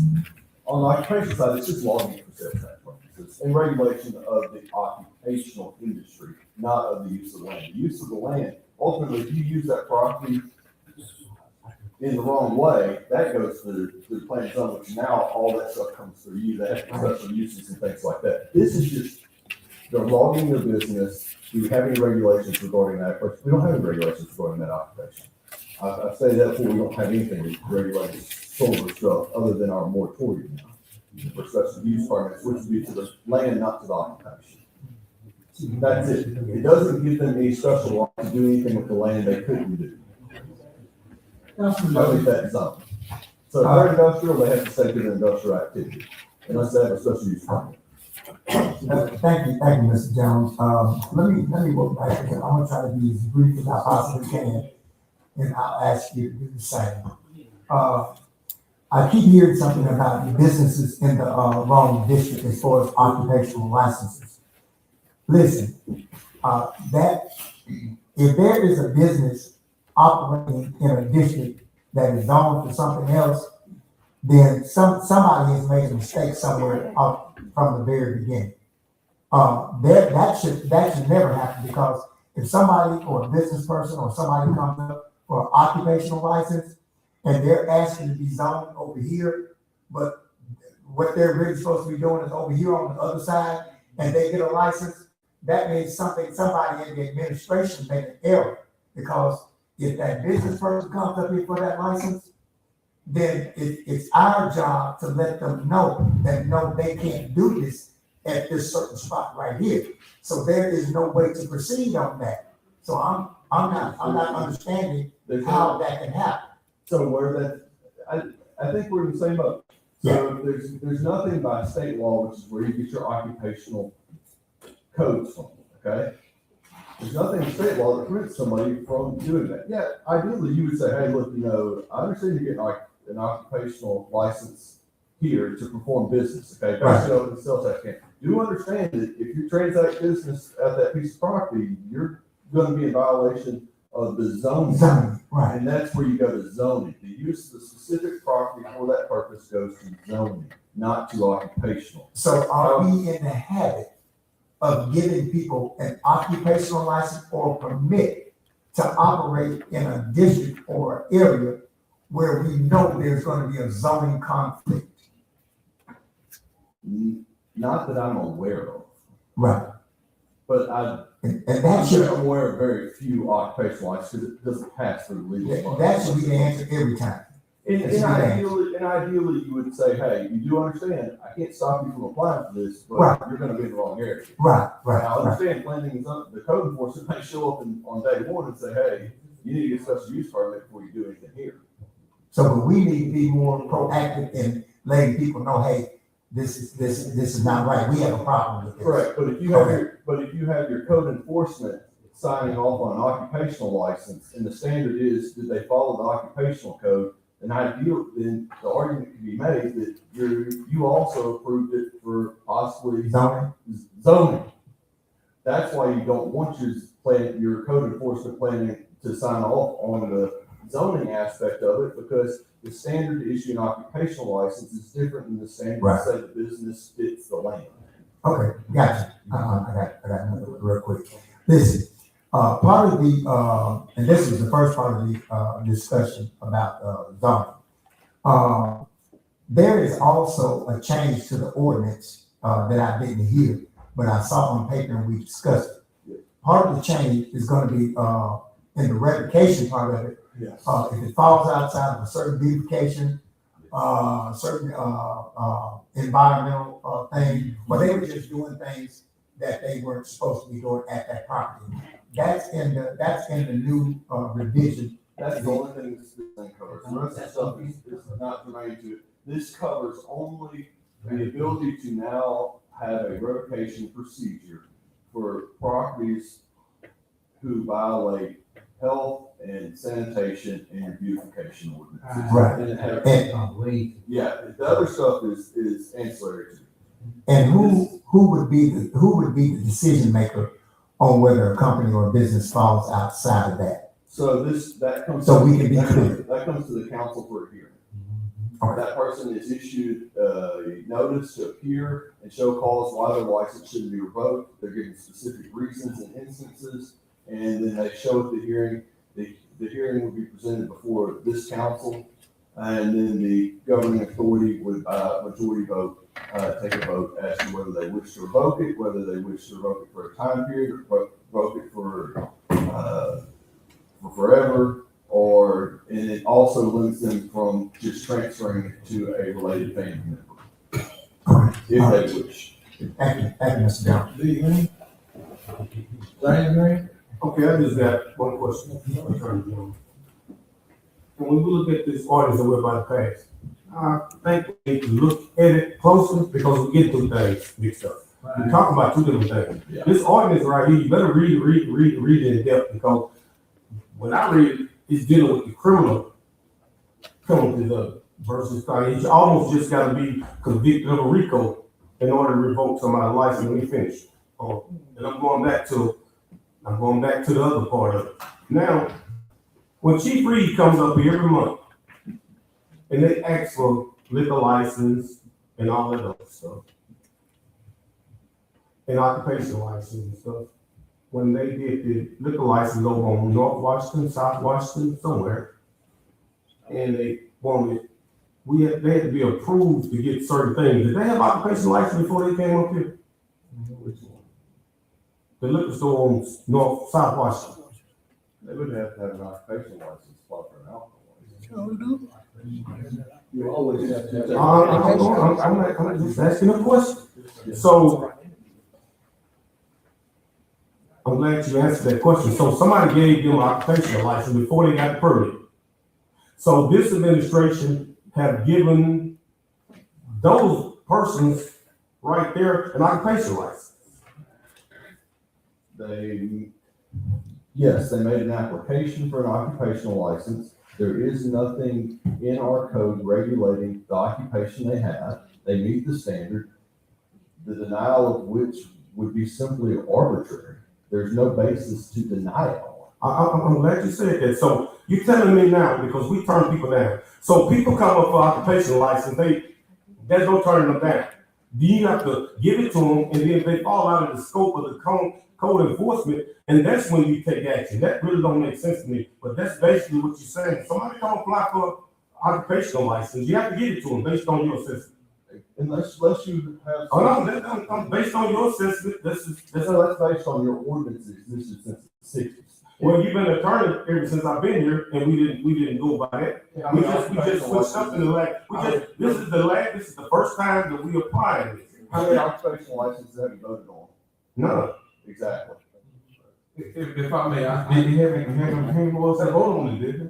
Because it doesn't come before you, it comes before the administration required. Yeah, so by you asking that question, it's kind of. The other thing that comes before you is the zoning of the property. I'm guessing, I don't understand why you asked that question, when we had a vote in the occupational license. Because he told me that how many have we approved that weren't something like they. He asked you how many have this administration approved, because now we are. How many have they approved occupational licenses? This administration. You have to get with Ms. Holmes to get that information, but So- every business has an occupation. So the question is, why now? Why are we changing something we've been doing for so long? Because you have been an attorney for two administrations. Because I've never had the issue come up about this, it's never came up, it's never come to me. I don't personally go through every file and review every form. So There's been 10 attorneys before me. right, but so when we ask them, when we see it on the agenda, like, so what's, But that's not what's on the agenda. What's on the agenda is the revocation percentage. open the door for the. If I may, just from a policy standpoint, I think we can kind of come back and understand what's going on. Because it's based on state law and external ordinance. There's very simple requirements to get an occupational license. Now, from a policy standpoint, I can understand why they merged the two. Because anybody can get an occupational license. But if you're not zoned properly, you can't use it because you can't operate a business. So it makes sense. Why are we issuing all these occupational licenses when they turn around and can't get zoned to do business, but we're collecting this money? So it makes sense to merge the two when you don't have to, because if it's incumbent on the person applying for the occupational license to do their own due diligence. But from a policy standpoint, if we include the two, which I'm assuming that's probably what happened. And remember, all good deeds don't go unpunished. It's like, okay, we have code enforcement and fire sign off on occupational license, which is not required, but it's gonna prevent somebody spending money on an occupational license that they can't transact business, because if they, just like the young lady example that you got, she could got an occupational license. It'd have been worthless, because once she got to where she wanna open this, zoning won't sign off on it. So you have to merge the two from a policy standpoint, because you can issue occupation license anyway. So what you're saying is, anybody can operate like, that don't mean. You can operate. Attorney, Mr. Smith, I'm alluding to the fact that, you're aware I've been code enforcement, right? So I'm finna go somewhere with this, because I'm telling you what we used to do. And Ms. Holmes, no, I ain't saying it was the law. I'm saying when I was in code enforcement, you came to code enforcement, Ms. Holmes said, hey, did you go to code enforcement? I can't give you occupational license till you go to code enforcement. Then you got to go to fire.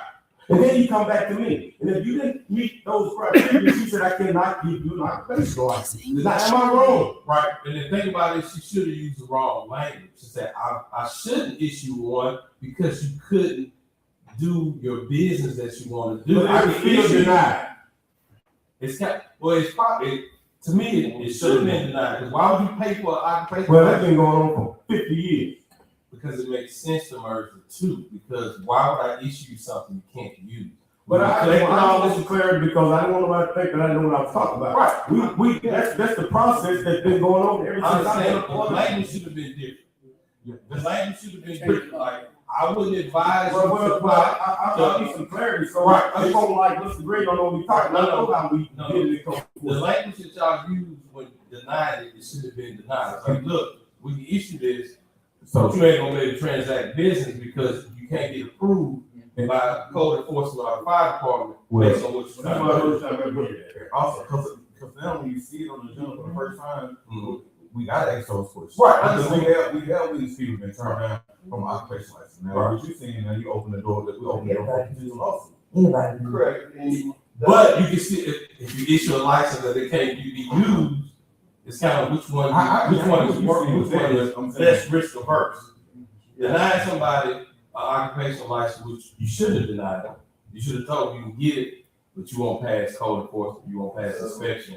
So what's the purpose until you can get that other piece? And in a particular instance, if that was a prerequisite and you have your code enforcement signed off on it, but it's just, hey, I'm by, the thing says it's approved by code. I believe every person up here contends that it's not approved by code. So saying, when somebody's pushing and says, hey, I want this license, and our contention is that, or maybe it could be our contention, that it doesn't meet our zoning code or our fire code, but they're still pushing to get it. As the legal advisor, it was best to advise, remove the fire chief's signature, rather than explain to the court that yes, the fire chief and code signed it, even though we told them, hey, you probably can't have it. Why would your code be signing off on something that you're later telling them it's not? It goes both ways. So if you move it, it's just simply, code didn't sign off on it, fire didn't sign off on it. It's just simply, you met the simple standard of, you got a license for a place that can't transact there, and I can't use it against it. So in other words, you guys wasn't aware of the matter of how the procedure into this particular. Until somebody put it in the situation they wanted one, that two people wouldn't sign off. Right. Mr. Jones or Mr. Smith, if you will. If you can tell me verbatim or maybe look it up in the next 2 seconds, can you tell me exactly what state law says about the zoning application and The zoning application is not. occupational license versus What's the section? That's what I'm sorry.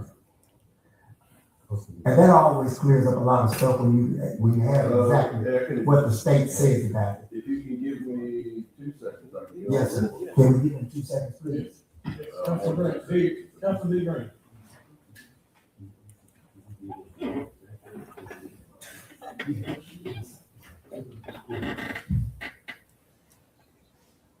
And it's been asked that you please recite the statute, when you say it. So your Patrick, section 13.2, adoption of state law. The amount of license tax levy indicates fixed, determined, and ordained to be the same and fixed and levy and collectible by the government authority under and shall be granted in accordance with the provisions of Louisiana Revised Statute Title 45, sections 341 through 363. Can you slow it down just a bit, Mr. Jones, please, so I can get understand? Write it how you can search it in Google. LA.R.S.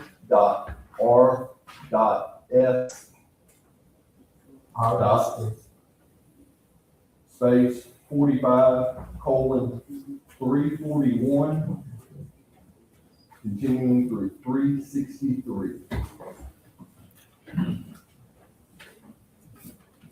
Man, Yes, sir. Councilman Locke? I think we've gotten a little bit off track. Mhm. We've gotten a little bit off track. We're getting up to special use Yes, sir.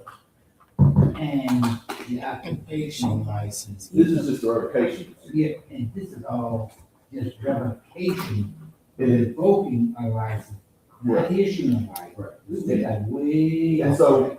what we added there, if I could just bring it back, we added to the B provision, the only conduct previous to this that you could revoke for was prohibited criminal conduct cited in the code of ordinance or other local, state, or federal criminal laws. We added the provision that said, or any local ordinance, state, or federal law regulating beautification, environmental, or standards required of property owners to maintain their property for public health and safety. You know, we had an issue about some of the property that was being. Look, I'm gonna be Occupational right. license. I'll say it. I won't be around the bush. Yeah, Mr. Lowry's property, he has 60 properties, Thank you, Mr. Thank you. And he has 60 properties, and he violates the ordinances, he gets occupational license every year, gets rent off those, and never follows a single one of them, or doesn't pay the tax rolls on it, so we can revoke the occupational license, so you can't transact that landlord business while violating. Issue of occupational license. Correct. Revocation. We can revoke it, and we can prove the transfer to the related party. Revocation license. This is the kind of bookend to our reform code. Thank you, Mr. Jones, for those clarifications, much appreciated. Thank That's all right, but it's good to understand, but the issue tonight is revocation. It's just this very small Not thing. issuing the license. We don't want to have to, None of us. we don't want to have to prove that he went in and violated the Louisiana criminal code. We want to prove that he violated our health and sanitation, which is Our our. ordinance. Can we get a motion to approve ordinance 26, 22, 85? I gotta see it, no, we gotta see it. Okay, so say that. So we just do all that, just for the table. Yes. We need some clarity. So y'all say, y'all say, y'all. We don't have any meeting. We gotta be back every time, Roll call. I make a motion that we table this till, next meeting. I second. All in favor? Any opposed? No. Hearing none, it's tabled. I'm gonna turn this over to, Mr. Jones. Take over here, Mr. Jones. So the remaining agenda item is the agenda modification, which is Golden Beans, which is gonna be 14A. The item C, well, I'd actually take item C, yeah, if you go 11C, that's the last one that has anything underneath it before we go there. 11C is resolution 26/21/24, which is the resolution Mr.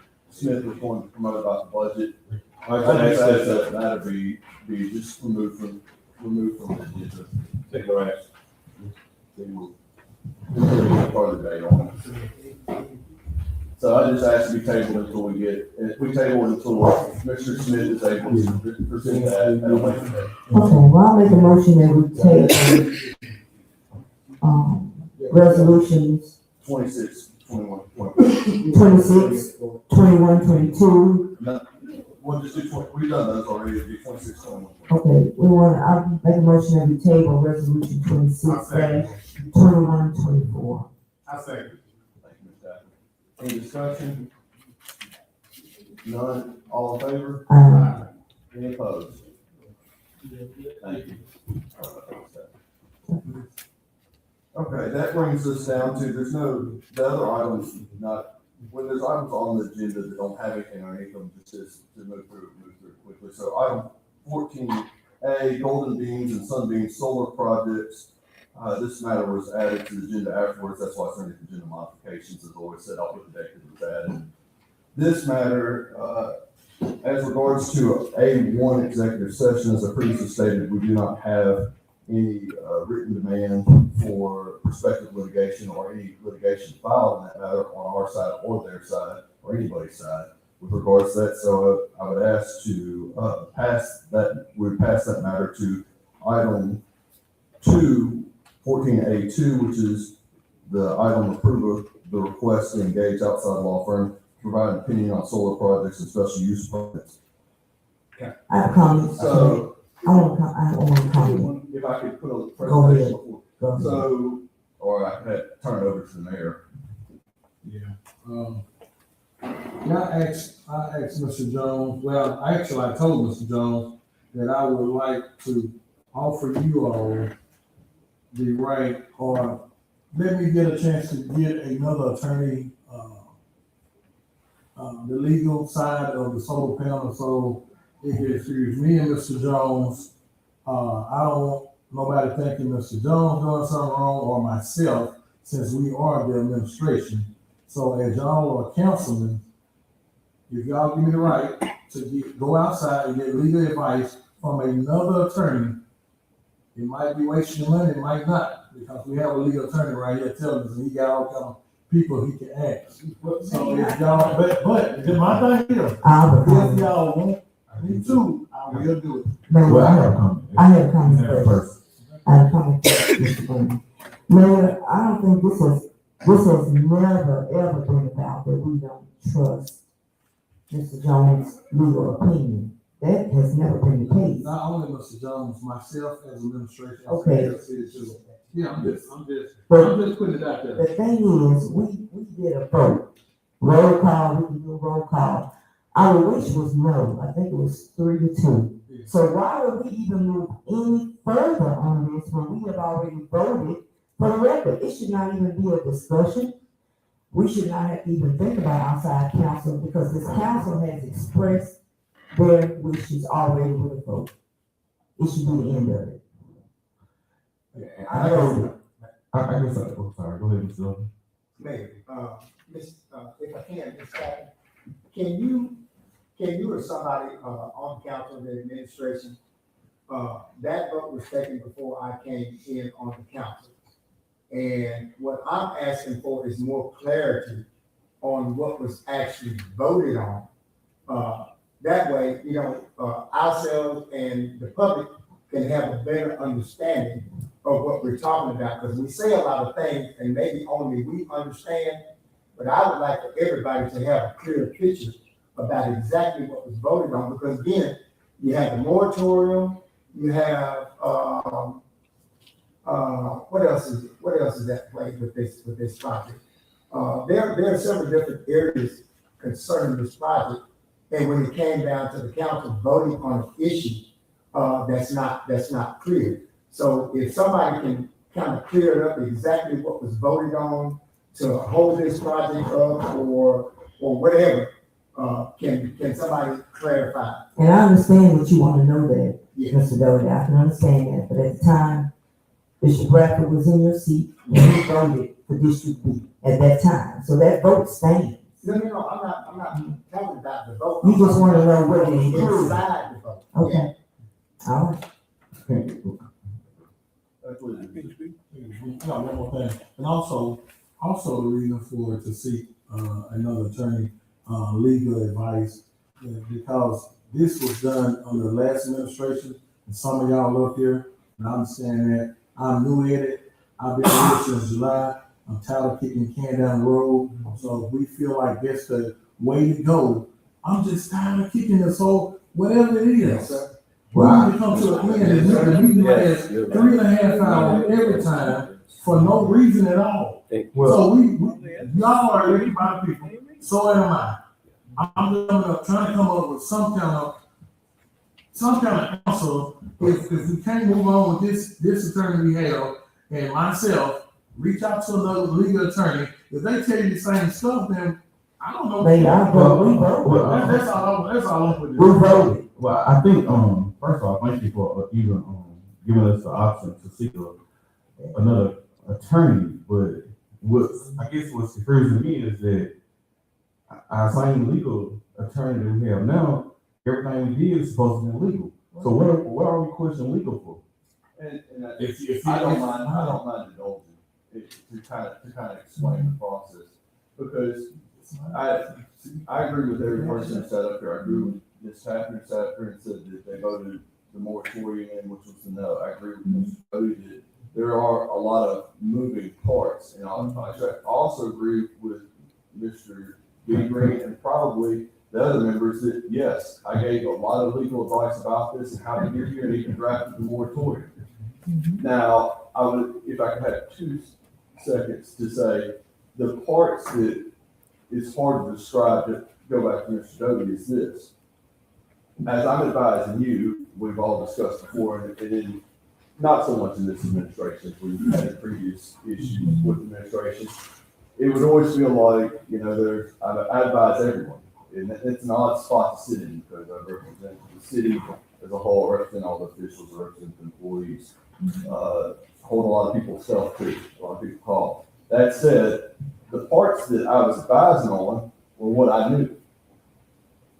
The things that I didn't know, the postures that had happened through the administration that, I'm not the administration. The previous administration had their own administration. They had their own person, which we now don't have that title encoded in the planning, which is the administrator for the thing that could sign off on things. So my legal advice is based on, and the moves we made were based on sound law, on the facts I held at the time. Now, as we've gone through this, I don't think anybody here is going to debate that we've all over the last 6 months uncovered facts that were maybe different than the facts we had 6 months ago. And so the question is to keep this house together as we are. I had a belief at that time, and I have a belief now, and I have a belief then based on the facts known at the time and the law as it's applied. But I think as a cleansing mechanism for so much of what was, we probably now know different parts moving in different ways, things that we all thought that were being done and effectuated were occurring by the votes that have happened in here, to only maybe find out that there's documentation and paperwork that at least at its minimum appear to circumvent those efforts prior to those adoptions of things. And we've discussed that with applications missing. So at this point, in order for us to be able to say, hey, let's take a look at, because when we came in this room, we all looked and thought we saw one thing. I gave an opinion based on what I had seen to this council in the betterment of what the interests of the city of Bastrop wanted as voiced through the vote that night. And we've all learned facts afterwards. So what we're trying to do with an outside opinion is, I don't want to appear to be giving shifting opinions. Opinions that you as officials allow, that you should rely on, because I owe a duty to you as officials to advise you properly. But as the cookie crumbles and we start going through these things, as we've discovered things that we had not previously known or seen, maybe that basis, that cookie might crumble a different way. It does appear that I give a shifting opinion, but that's only because the facts start to shift more that you dig through stuff. So this is a highly particularized area of law.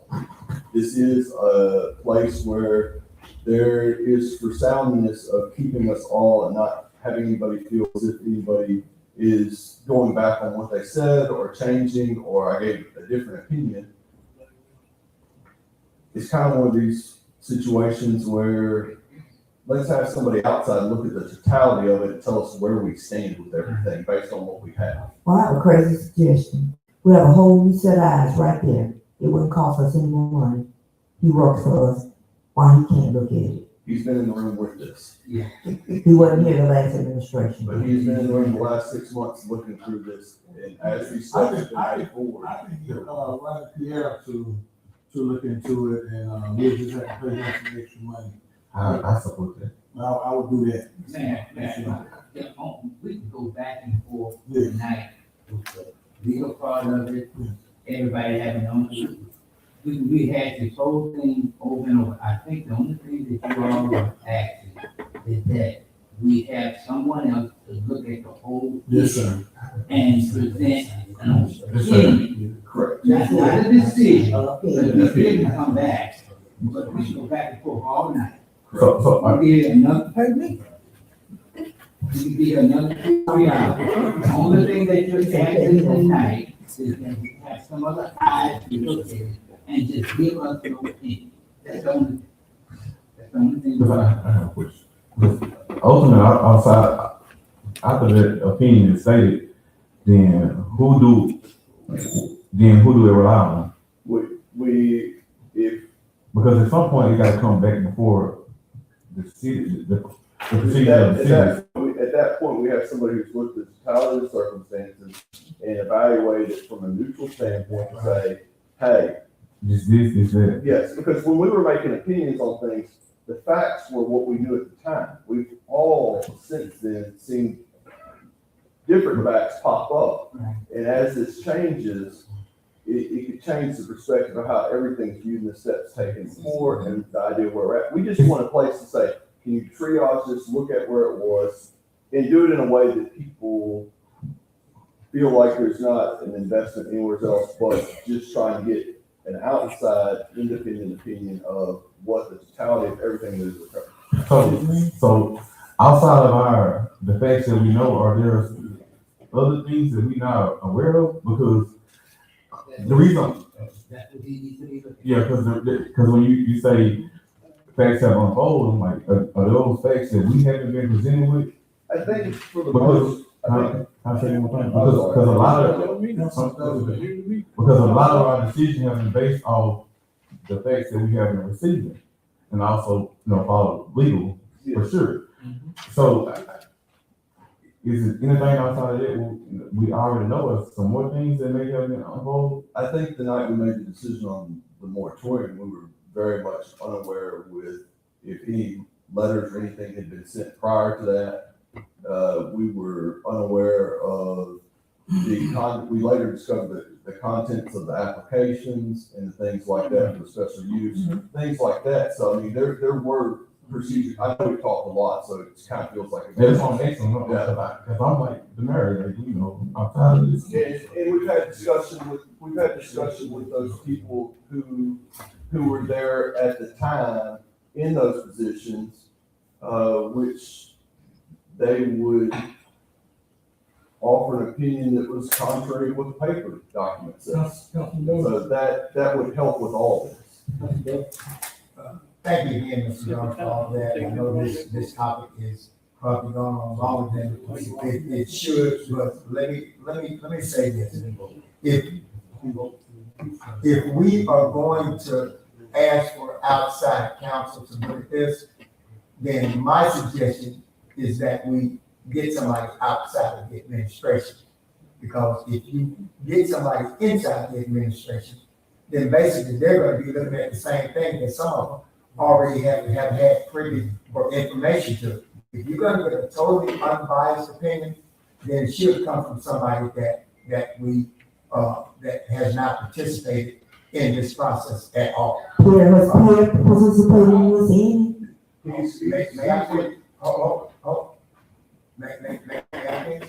Again, this is just a suggestion, but again, when you talk about the administration is as a whole. It is as a whole. One represents the other inside the administration. Again, that's just my opinion. Second, secondly,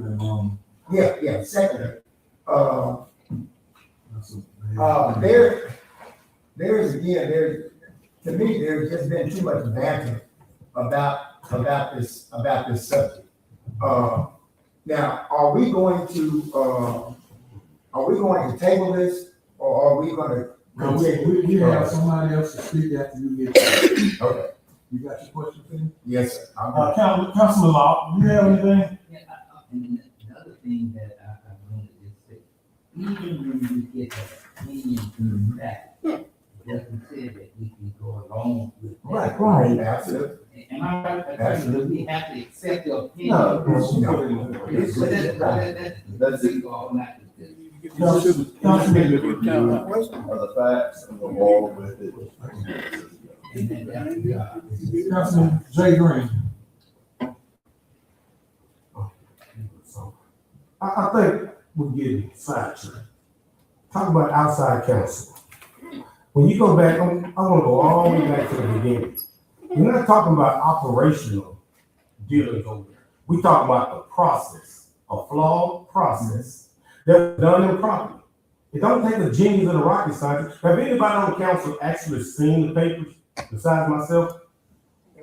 I looked at them, and I'm telling you, and I'm just telling you, based on my assessment and the attorneys we looked at together, that it's not adding up. So I was under the impression, because I'm not against solar panels. I'm for what's going right.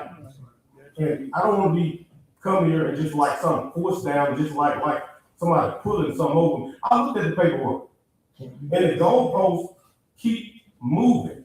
Because first of all, when you look at the signature is somebody's signature. Am I not right? That's right. So if a signature is on something and the person said they didn't sign it, so I'm confused. I want some clarity. And when you do a process, and then I look at the person that initiated the project, which is Ms. King, and then I look at the person that approved the project, which is, she says she didn't approve it, Ms. Rogers, because they said code enforcement approved it, and then zoning approved it. Now look, she's on the board.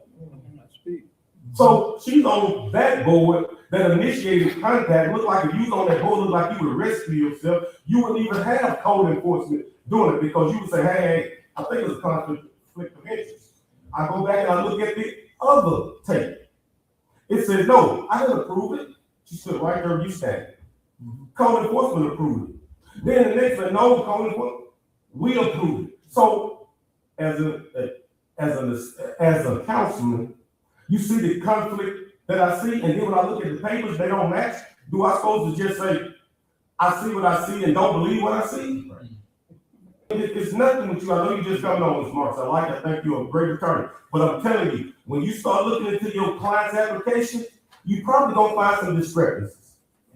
And that's all I asked them to do. And even I asked them, if you just come correctly, I'm just one vote. But I'm not gonna be forced into vote for something that we said we didn't do. It's a process that you have to go through. In the legislative body, you have to follow protocol. And you have to do it properly, or you're gonna do it improperly. So only thing that I asked him when he was standing there, Hey, I even said, hey, maybe they come back and do it right. Maybe it's all right, but then when I get here, it's like, yeah, we did it right. We did this. Then when I'm looking at the paperwork, I'm like, no, it was not done right. For myself, I'm not an attorney, but I just talked to the attorney. And if you want to go to court, bring the documents so we can do discovery. We see who contacted who was doing what improperly. Because you know, if you have taken money from a particular party, you cannot participate in any discussion that goes from the mayor or anybody. I'm on this on Mr. Marks. I'm just telling you, I'm telling you where I'm from. I'm not at a place where I don't want it, but I'm at a place of being fair, being honest, and not being just told anything, and then we just fall for anything. We're a legislative body. Nobody's up here just gonna say, hey, okay, just because you said it, then I'm looking at some papers, and it don't match. That's when I asked you, have you really looked at the application? Just because, I to go back off, I apologize, I'm gonna be out of turn. I was just, let's go back off of it. Councilman Green is 100% right. And the old administration wanted the code enforcement. Well, I mean, the guys in my office, and they said it was his signature. I talked to a personally here. He said, that's not my signature, I did not sign it. So he's telling you 100% right on everything. I understand. That's problem. I don't want to take any more time, but I understand that with the issue before the council of retaining outside counsel, certainly y'all, that's obviously your project to do that. You got great lawyers speaking on behalf of that. No problem. In fact, it's great, get outside counsel for that. I think I know what the legal opinion of any good lawyer is probably going to be on this. And I don't mean that challenging, y'all. And I'm not saying everybody did everything right, but they went through the process, the permit was issued. You can't just change the rules later. But what I was gonna hope, y'all, this thing has been drug out now for more than a year from the time the special use permit was issued by the Planning and Zoning Commission. Please, if you're requesting special counsel, please ask them to get you that opinion post haste, meaning real quick, because the project is close to being lost. That's not a good thing for anybody. It's not a good thing for that piece of property. It's definitely not a good thing for them or their investors. Again, don't want to be a lawyer, but things like that start rolling. We need to get, before we do reach out, or if we reach out, we need to get who signed the code enforcement, because that's gonna come up in court too. Because we have the code enforcement that was here said he did not. They said he did. He said he did not. So that's something it's gonna come up in court. Yes, sir. If that's the right Again, thing. y'all, like I said at the beginning, litigation is not good for anyone except the lawyers. I can promise you I ain't afraid to go there, okay? And it'll be long, and it'll be expensive. Yes, sir. And I think I know the result. And if I was afraid of the result, I wouldn't be standing here so confidently telling you I'm ready to go. So, y'all, this is something, in other words, I understand your concern with moratoriums. I recognize your moratorium ordinance. I drafted it in Washita Parish, but it can't That's a brown side, right? the permits. They dug a foot and a half in the ground. Jay, I did, Mr. Marks, I got you one question. Yes, sir. before you leave. Yes, sir. Okay, we don't have a blueprint of anything that's going on over there. And when they came up before this, before you became the council, Yes, the other day, like you said, everything is moving. First, it was gonna be solar panels. correct. I went back and looked at the tape of the meeting. Then it says it's gonna be 6 different solar panels and then a data center. Where did the data center come from?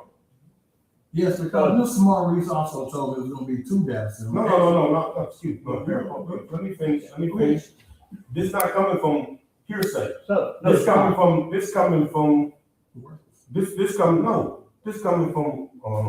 the gentleman sitting right there. He said that the other day is gonna be a data center, and I was perplexed, I was puzzled, because I'm like, I thought it was just gonna be solar panels. Well, But now you add another mechanism to it. You saying it's gonna be, okay, we got this for a solar panel, but we gonna put a database, I mean, it's gonna be a data processing center on there also. So I'm kind of confused. well, if I understand correctly, first phase is solar panels. And yes, sir, it is possible that in the future, the energy from those solar panels could go into small compact data center module that, because again, this being a brownfield, you can't go out and build something there. You can't get in the dirt. So it would be modules of computer to crank data. That potential phase two. All this, y'all, again, if I didn't think this was good stuff, I wouldn't fight for it. I know the problem. So you can't This do is it. good You can't stuff do for it. the property. There's no shovel digging brownfield, right or wrong. That's right, correct. So Very if you wanna- minimal. No, shovel means in the hand, barely get something. So you can't take a machine and just go a foot and a half or a foot in the ground and shave the top of it off. I don't know how far you can go, Mayor. I'll tell you, the brownfields I've dealt with have been closed out landfills, and you absolutely cannot, what they call pierce the cap. Right. When they closed it out. Right. And I can't tell you that that's a foot. I can't tell you that if I, you know, if I cleaned out the culvert, that I was violating the law. But I do know, because I've dealt with this before, is you cannot go in and dig footings and build a building and build a foundation. You cannot go and bore into that property. You can't shovel dig in a brownfield. There's a machine over there digging. Is it moving dirt on top of the ground or is it digging? It's like a shovel. If you get they say no shovel dig, right? No. So if you get a shovel and scoop it, that's on top of the ground still. Who said? I don't know how much. So, Okay. but do you know which one is coming? There's a certain speed that you're allowed to share wall. Oh, certain feet. Yeah, off at Brownfield side, firstly. Secondly, my dear gentlemen, honorable council, and I apologize if there's anything missing. We're ready to work with you guys. We're presented ourselves before you. If there's anything needed by the council or the city, we are at your mercy. If the documentation that we have is the documentation that we've gotten. Now, please, my request is do not penalize us for something that happened wrong with the previous administration, if it did. I'm not accusing anyone. I'm not saying that any administration has done anything wrong. We got a occupational license, I think about a week ago, which we got, and it was given to us during this administration's time. So my only thing is this, that my request to you humbly is that it is hurting us if we don't proceed further. Our financing, our investors, our project is all in jeopardy. And that's all we're trying to make you understand. Otherwise, we have the utmost respect for you guys, and we want you to tell me whatever you need. And if there's anything missing, you're our council, you're our mayor, you're our councilman. Tell us, we will help you get there, get whatever you need. Who signed the form? Who signed the code enforcement Oh, form? man, I did not sign the code. The first one we got was blank. Ma'am, No, the first one we got was blank, then all of a sudden it was a signature on it. The city do not have that nowhere on file. That's why I was saying where it came from. Where did it come from? That's falsifying records. That's falsifying documents.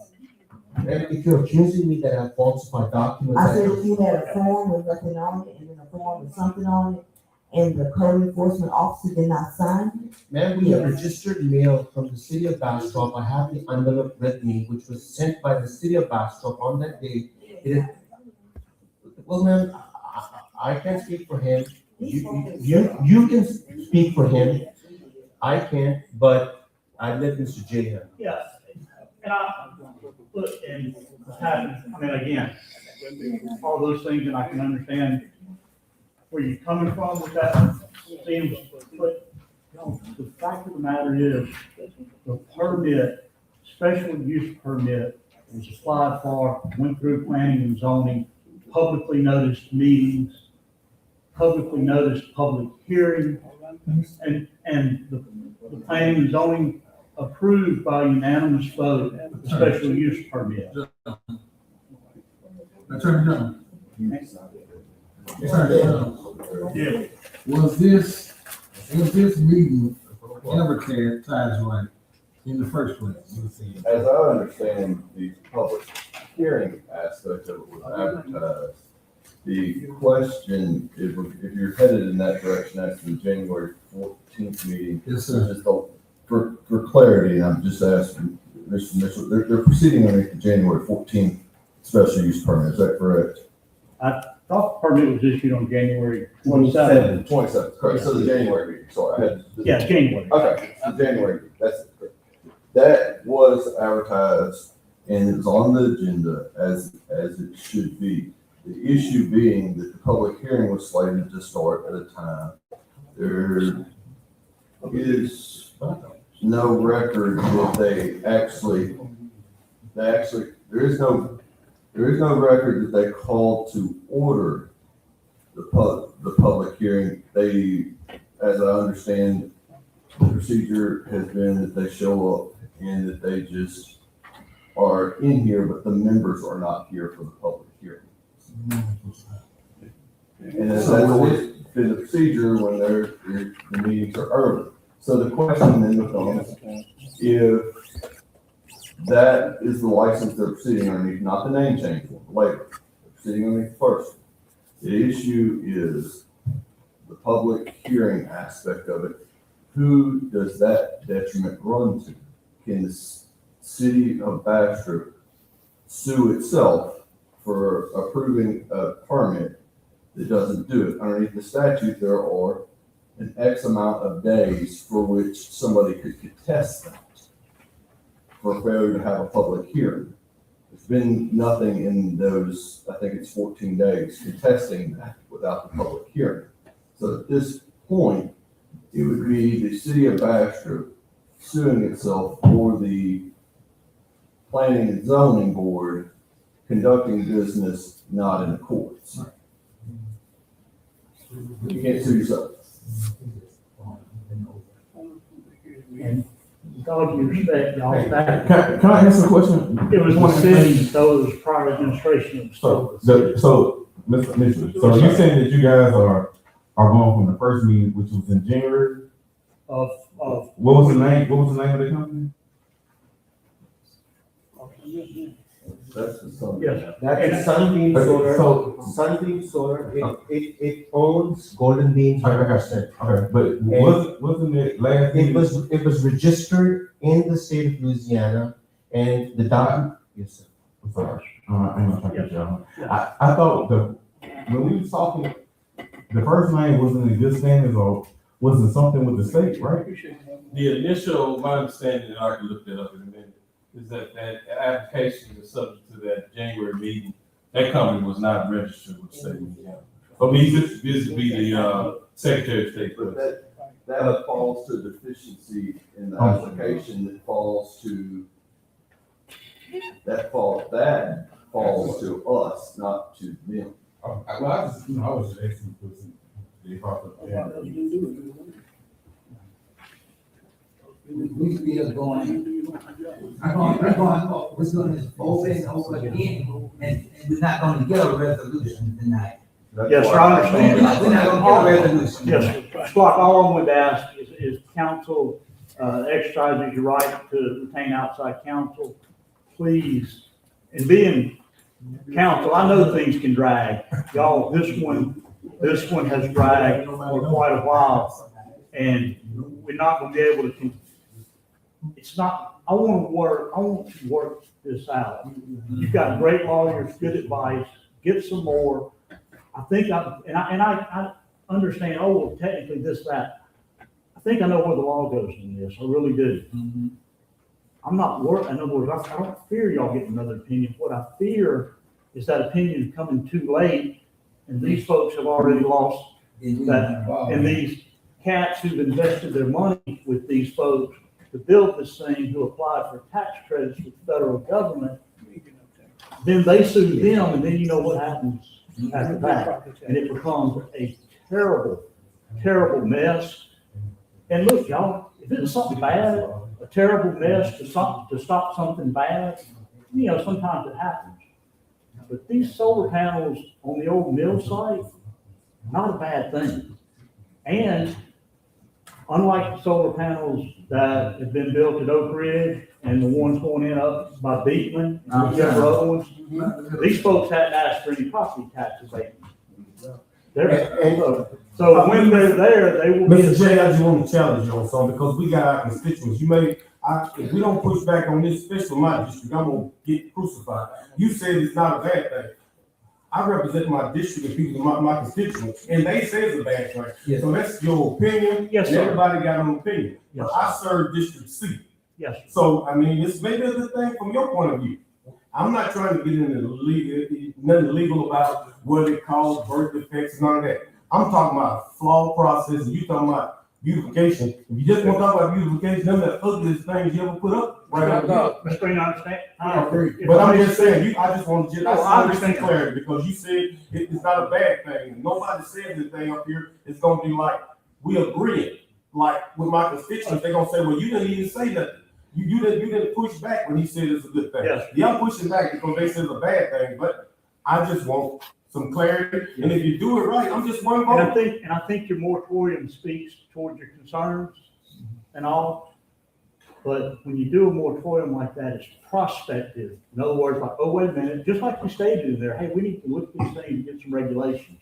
That would be good, that will address your constituents' concerns, but you can't. You're a great lawyer, so I'm not gonna comment. You're a good lawyer. I'm not gonna let you box me in on nothing, so I'm not gonna say nothing. It's easy to be a good lawyer when you got. But I'm still gonna say no until you you see something else. No, I'm not gonna say nothing else. You're a real great attorney, but I'm sticking what I said. I'm not saying anything. I understand. You sound real good.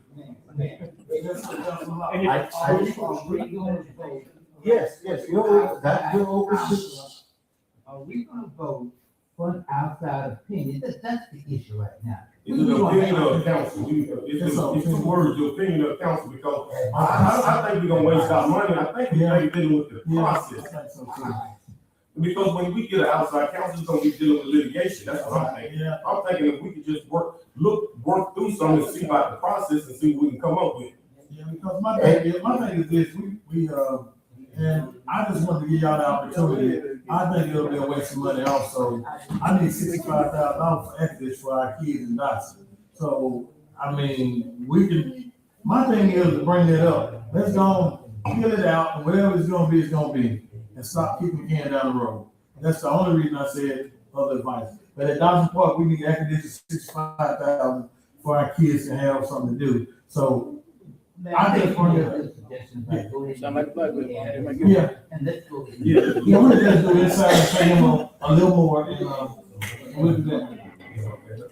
We get a vote on the table, for Pierre to look at, attorney. We can, so I can do it. Come on, we already working for the. All you got to do is. Okay.